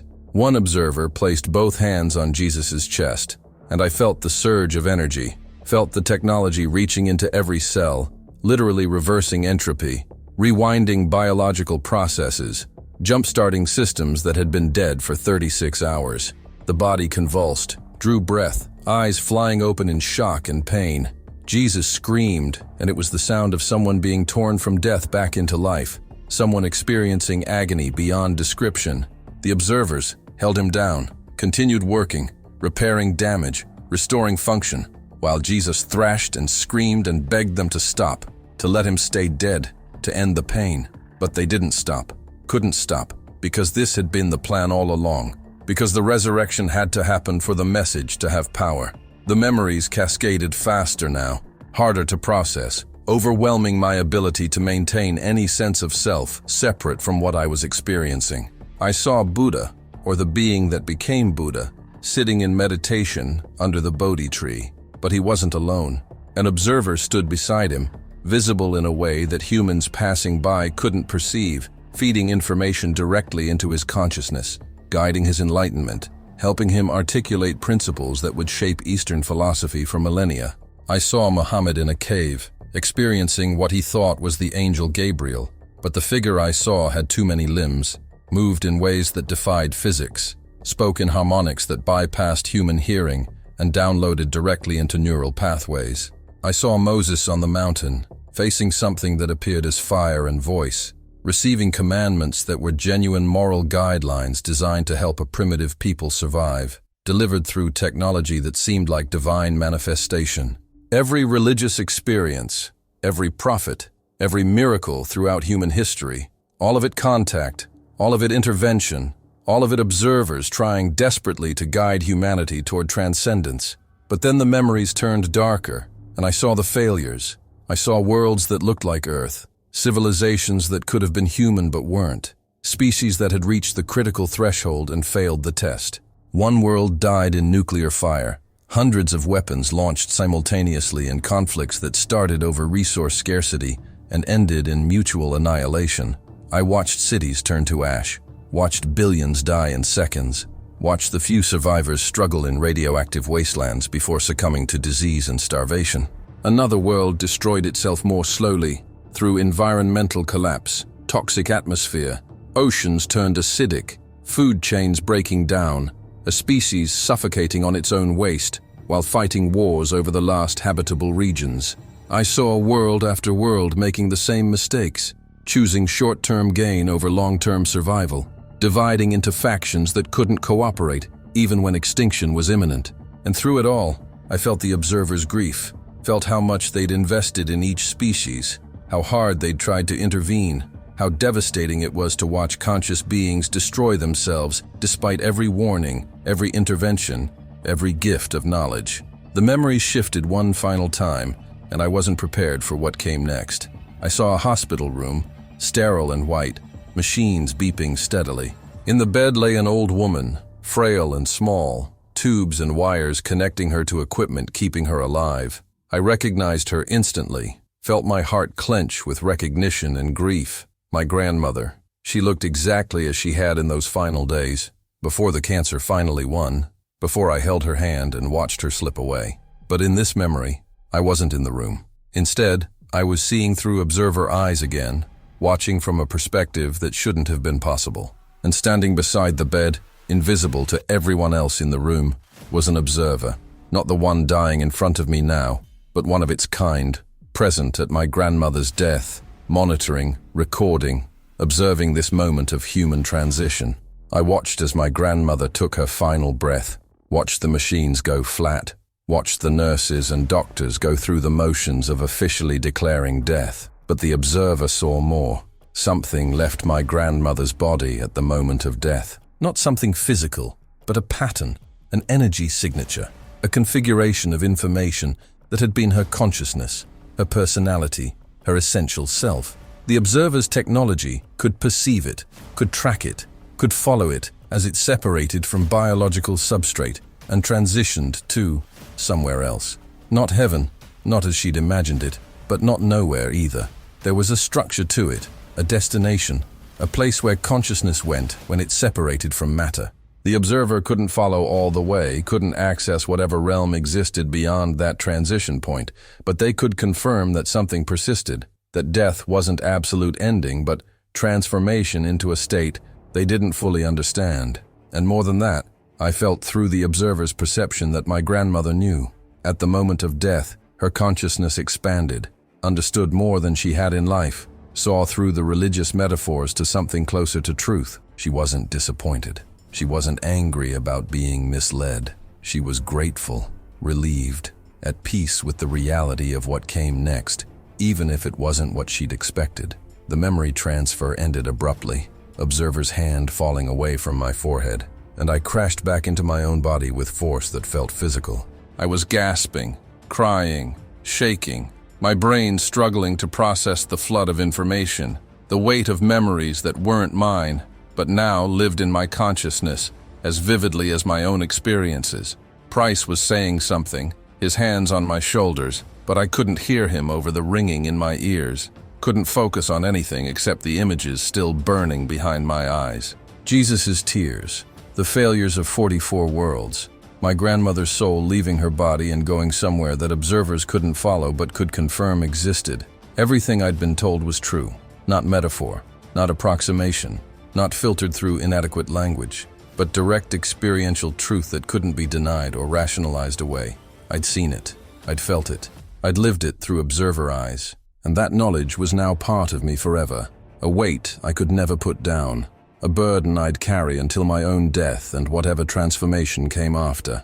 Observer was barely conscious now, its breathing shallow and erratic, its light fading to almost nothing, but it managed to speak one more time, its voice barely a whisper that I had to lean close to hear. Now you understand. Now you truly know. Your grandmother is fine, Sergeant Brennan. Not in heaven as she imagined, but somewhere, somehow, her consciousness persists. Death is a transition, not an ending. That much is real. That much we've confirmed across thousands of worlds. What comes after, where consciousness goes, that's the only genuine mystery left in the universe. We don't know. We can't follow. But we know it continues. So when you carry this burden, when you tell others the truth and they hate you for it, when you lose everything because of what you know, remember that. Remember that your grandmother's faith was rewarded, just not in the way she expected. Remember that love and consciousness are the only things that transcend death. Remember that the test matters, that how you choose to live matters, because something on the other side is watching, is waiting, is keeping accounts in ways even observers don't understand. That's your hope. That's your comfort. That's why you'll keep trying even when it seems hopeless. The footsteps outside were right at the door now, voices shouting, and I knew we were out of time. Observer's eyes closed, and I felt rather than saw the life leaving its body, that strange alien consciousness fading into whatever transition awaited its species. And I was left kneeling on the floor of a storage room, my hands covered in silver blood, my mind filled with memories of 2,000 years of human failure and divine intervention, and the terrible knowledge that we were running out of chances to get it right. The voices outside R-17 were getting louder, more urgent, and I could hear the distinctive sound of weapons being readied, safeties clicking off, the containment team preparing to breach the door. Price was at the window, his face pale, watching the hallway fill with tactical personnel in full hazmat suits carrying weapons I'd never seen before, probably technology designed specifically for neutralizing non-human threats. We had seconds, maybe less, before they'd override the door lock and storm in. Observer was dying. I could see that clearly now. Its light almost gone. Its breathing so shallow I had to watch closely to see if its chest was still moving. But its eyes opened one more time, focused on me with desperate intensity, and it spoke through what must have been incredible pain. The maintenance tunnels, behind the ventilation unit in the corner. They connect to the old thermal exchange system that was decommissioned 5 years ago. The tunnels run all the way to the surface, to an exhaust vent 3 miles north of the main facility. I can make it that far. I have to make it that far. My people are waiting. They've been monitoring. They know I'm here. They'll extract me if I can just reach the surface. But I need help. I can't move on my own anymore. I looked at Price, saw the conflict raging behind his eyes. We'd already crossed so many lines, violated so many protocols, committed acts that would probably be classified as treason if anyone ever found out. But helping Observer actively escape, physically carrying it through tunnels, and delivering it to whatever extraction point its people had arranged, that was different. That was choosing definitively and irrevocably to side with something non-human against our own government, our own species, our own oath of service. Price held my gaze for what felt like minutes but was probably only seconds, and I saw the moment he made his decision. He nodded once, sharp and military, then moved to the corner Observer had indicated. Behind the large ventilation unit, hidden in shadows and dust, was a maintenance panel, held in place with just 4 screws.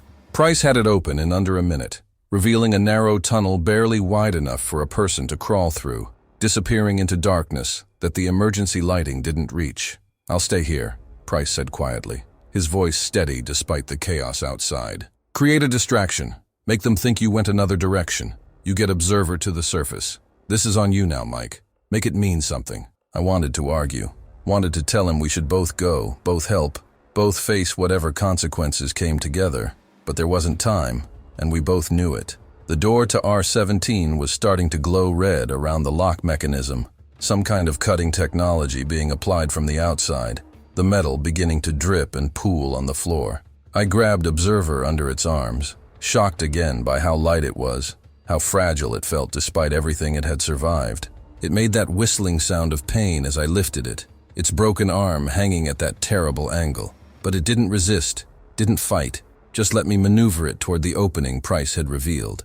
"Thank you," Observer whispered, and the gratitude in its voice was so human, so genuine, that I felt tears on my face again. "Both of you. You chose mercy when you could have chosen duty. That choice, that capacity for compassion, even when it's dangerous, that's why some of us still have hope for your species. Remember that. Whatever happens next, remember that you proved humanity is capable of transcending programming, of choosing right over easy." Getting Observer into the tunnel was harder than I'd expected. The opening was barely large enough for me, and Observer's long limbs kept catching on the edges, its broken arm making it impossible for it to help with the maneuvering. Behind us, I heard the door lock finally give way, heard the explosive sound of the door being kicked open, heard voices shouting commands and the sound of boots rushing into the storage room. Price was yelling something about the specimen going through the ventilation system, pointing in the wrong direction, buying us seconds that felt like lifetimes. I shoved Observer into the tunnel as gently as I could given the circumstances, then crawled in after it, pulling the panel closed behind us just as flashlight beams swept across where we'd been standing. The darkness was absolute, the kind of darkness that makes you question whether you still have eyes, whether the world still exists beyond the tiny bubble of space your body occupies.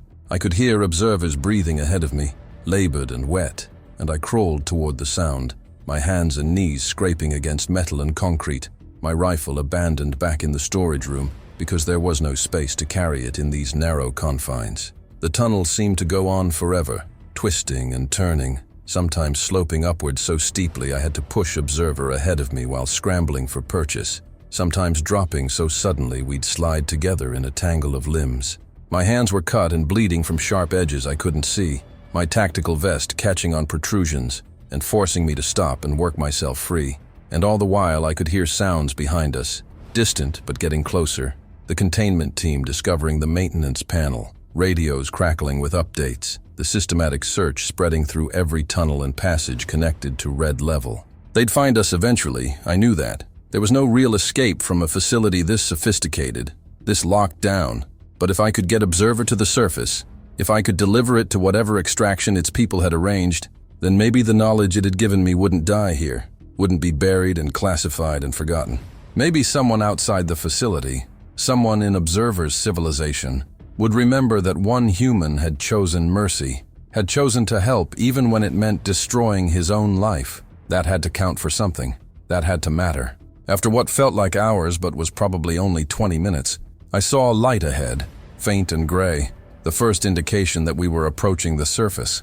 The tunnel widened slightly, enough that I could move beside Observer instead of behind it, could see its condition in the dim illumination filtering down from above. It looked worse than before, if that was possible.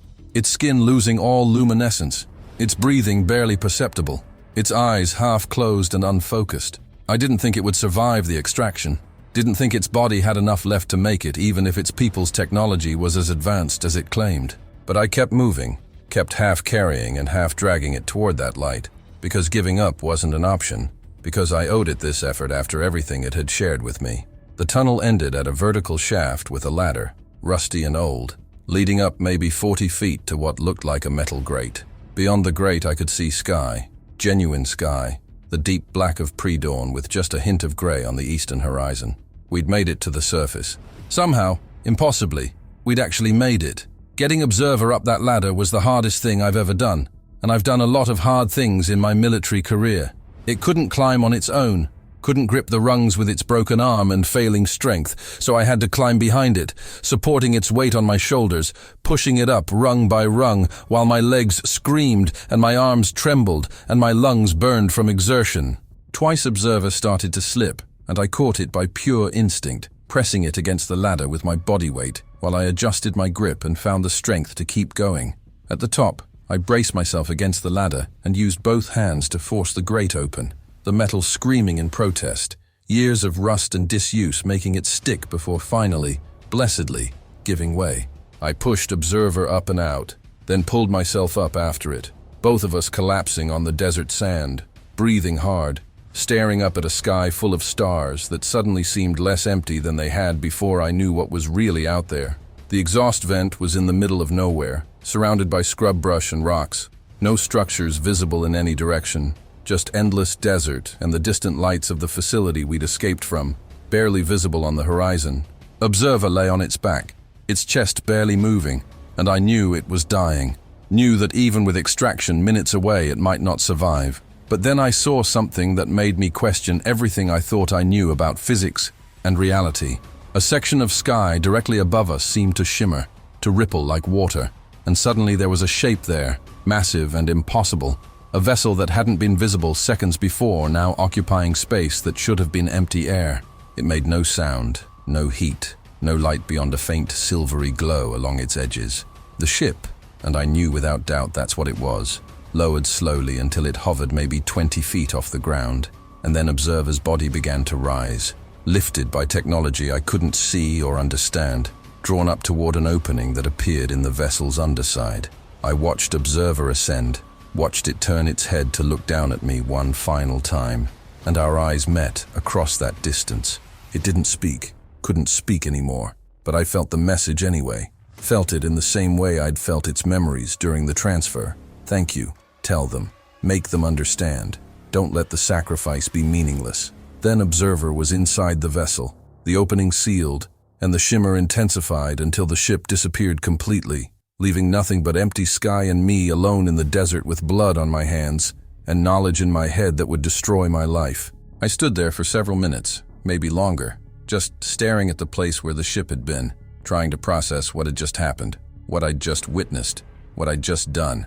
Then I heard it, distant but unmistakable, the sound of helicopters approaching, searchlights cutting through the pre-dawn darkness, the facility's response team tracking me through whatever means they had at their disposal. I was about to be captured, about to face interrogation and imprisonment and probably worse, about to lose everything I'd built over 12 years of military service. But I felt something unexpected as I stood there waiting for the helicopters to arrive. Something that might have been peace, or might have been resignation, or might have been the first stirrings of purpose. Observer had given me a mission, had trusted me with the biggest secret in human history, had shown me truths that changed everything about how I understood the universe and our place in it. The knowledge was a burden, yes, but it was also a gift, an opportunity to maybe, possibly, help humanity pass the test we were failing. I didn't know how to do that yet. Didn't have a plan or even a next step beyond surviving whatever was about to happen. But as the helicopters got closer and the searchlights found me standing alone in the desert, I made a decision. I wouldn't let them bury this. I wouldn't sign their non-disclosure agreements and take their blood money and pretend none of this happened. I would find a way to tell the truth. to share what Observer had shown me, to give humanity one more chance to choose love over hatred, unity over division, transcendence over destruction. That was my new mission now.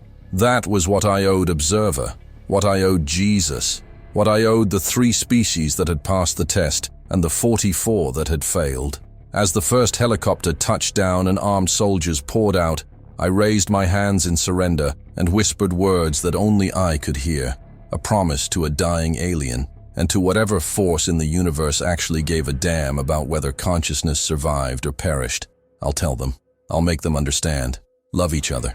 That's the only test that matters.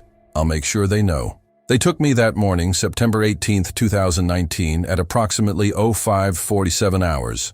4 helicopters, 23 personnel, weapons trained on me from multiple angles like I was some kind of terrorist threat instead of a sergeant who'd just made the biggest mistake of his career.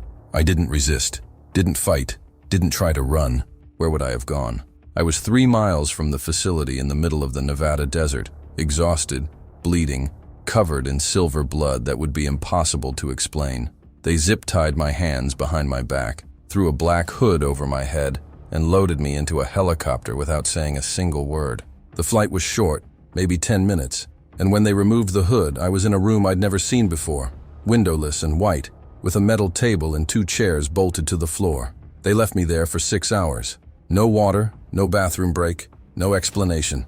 Just me and the white walls and the growing certainty that my life as I'd known it was over. When the door finally opened, it wasn't Morrison or any of the facility personnel I recognized. It was 2 men in suits, government types with dead eyes and expressions that gave away nothing. They didn't introduce themselves, didn't show credentials, just sat down across from me and began asking questions in voices that could have been discussing the weather for all the emotion they showed. The interrogation lasted 3 days, or maybe it was 4. They kept the lights on constantly, disrupted my sleep cycle deliberately, brought me food at random intervals so I'd lose track of time. They asked the same questions over and over in slightly different ways, looking for inconsistencies, for lies, for any crack in my story they could exploit. What happened in Sector 7? Where did the specimen go? Did it communicate with you? What did it tell you? Did you help it escape? Are you compromised? Are you working with a foreign power? Are you mentally unstable? I told them everything at first, thinking honesty was my best defense, thinking if they understood what Observer had shown me, what I'd learned about Jesus and humanity's test and the 44 failed civilizations, they'd see that this was bigger than protocols and security. Clearances. They looked at me like I was insane.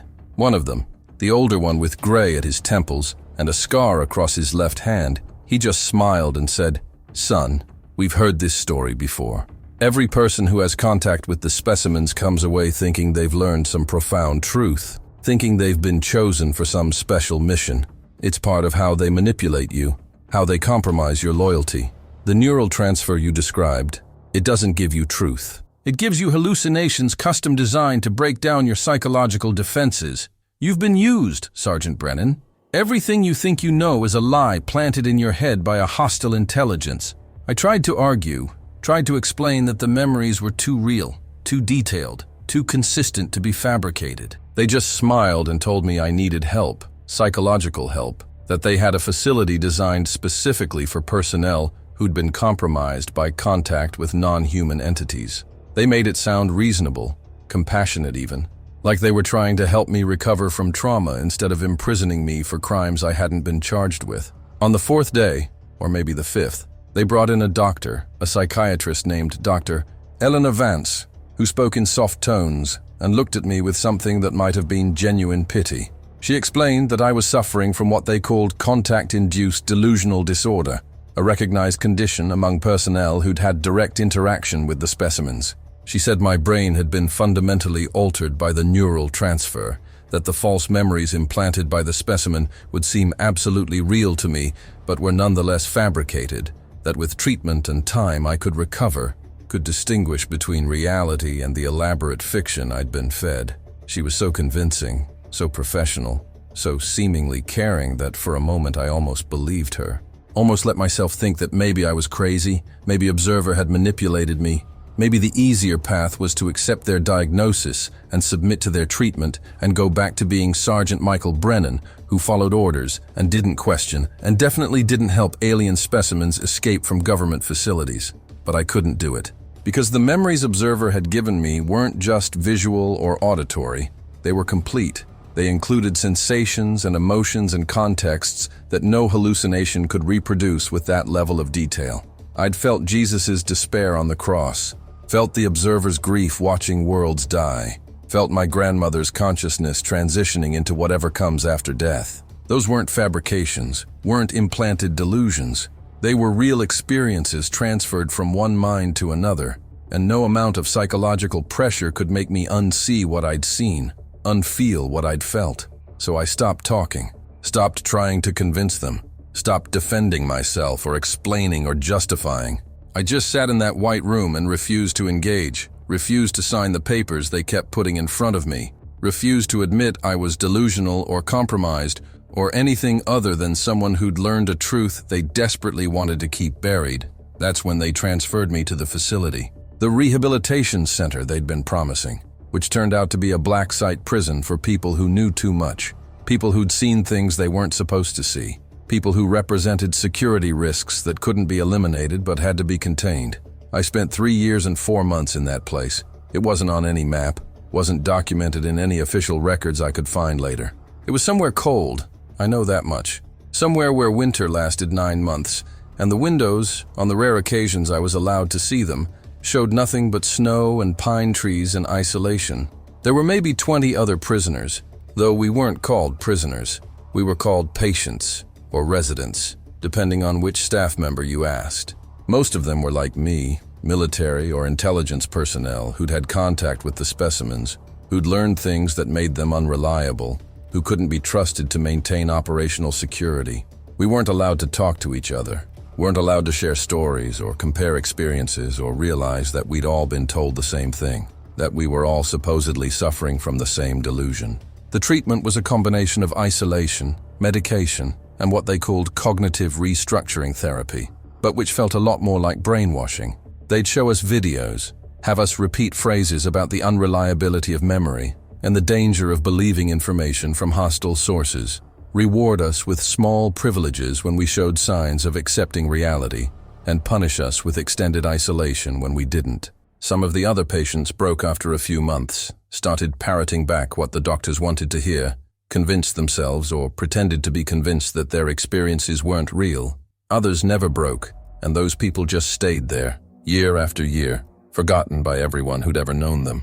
I fell somewhere in the middle. I learned to perform compliance, learned to say what they wanted to hear during therapy sessions, while keeping the truth locked deep inside where they couldn't reach it.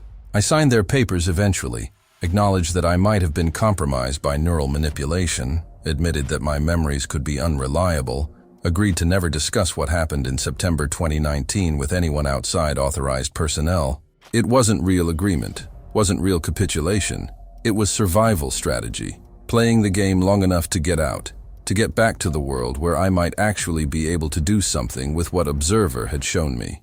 They released me in January 2023 with a medical discharge, a diagnosis of PTSD with psychotic features, and a severance package that included $600,000 tax-free, monthly payments for life, and a non-disclosure agreement that threatened federal prosecution if I violated it.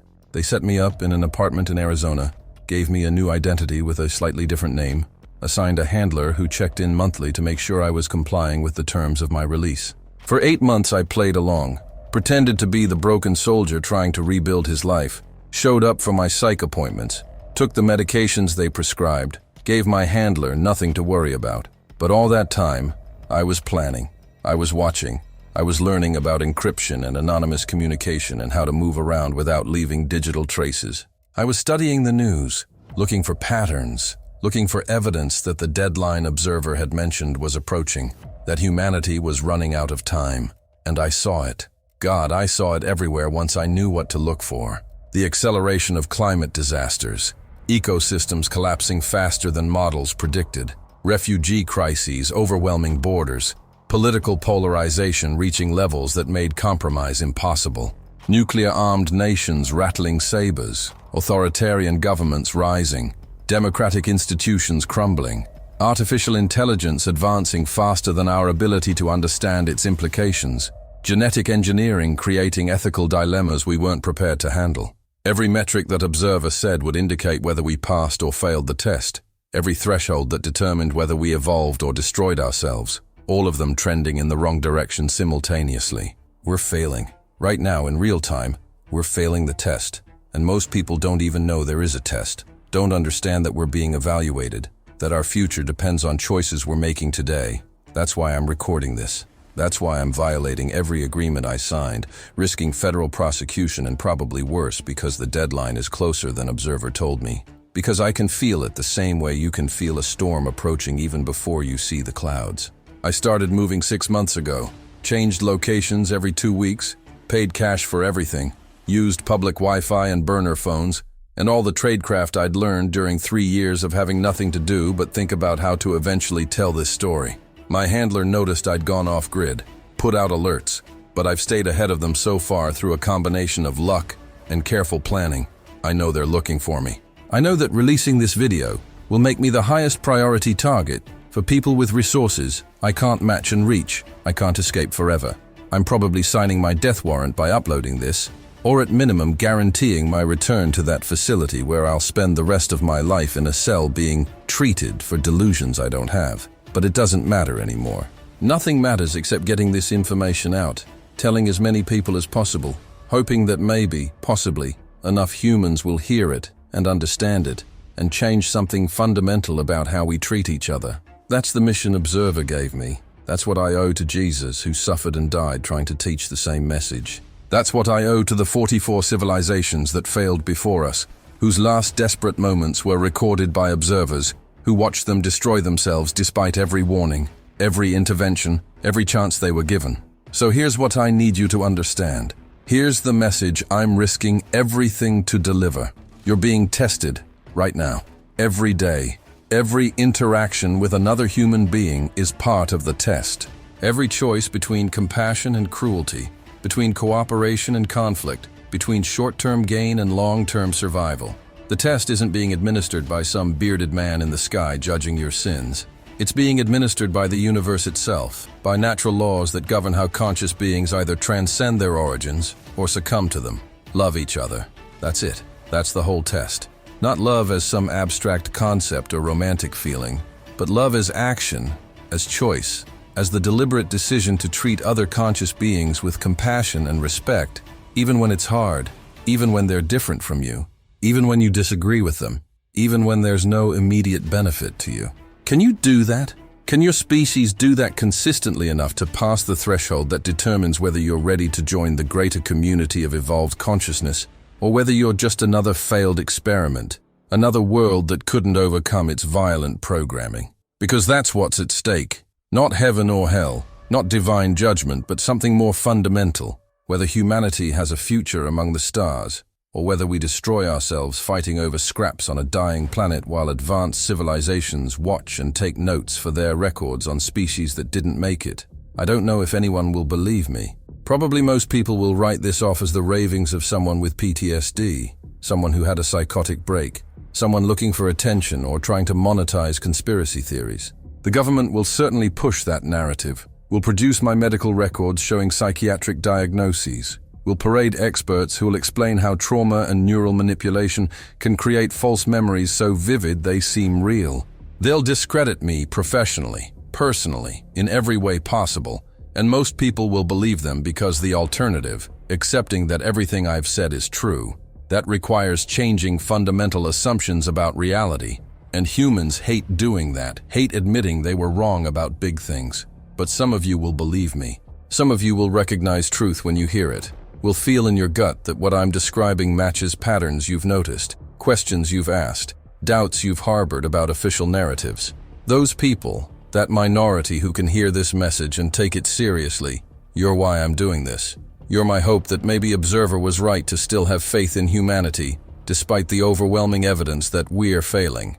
If enough of you hear this and change something, change anything about how you live, how you treat others, how you think about humanity's place in the universe, maybe that creates a ripple effect. Maybe that shifts the trajectory enough that we pass the test after all. I'm uploading this from a library in a town I won't name, using techniques to mask my location that probably won't work for long against people with the resources to track me. By the time you're watching this, I might already be in custody, or worse. If I disappear, if this video gets taken down, if my channel vanishes overnight, you'll know they found me. But you'll also know that everything I said was true, because they only work this hard to suppress information that threatens them. Make copies of this video. Download it, back it up, share it through channels they can't easily monitor. Don't let this information die with me. Don't let observers' sacrifice and Jesus' suffering and 2,000 years of attempted guidance be for nothing. Tell people, even if they don't believe you, even if they think you're crazy, plant the seeds. Some of them will grow, and maybe, just maybe, enough seeds will grow that we'll finally learn the lesson we've been failing to learn for our entire history. Love each other. Treat each other as you want to be treated. Recognize that we're all in this together, that we're all part of something larger, that causing suffering to others is causing suffering to yourself. It's not complicated. It's not difficult to understand. It's just hard to do consistently. Hard to remember when you're scared or angry or hurt. But it's the only thing that matters. The only test. The only criterion that determines whether consciousness survives or perishes. Pass it or fail it. Evolve or destroy yourselves. Those are your only options. Choose wisely. Time's running out.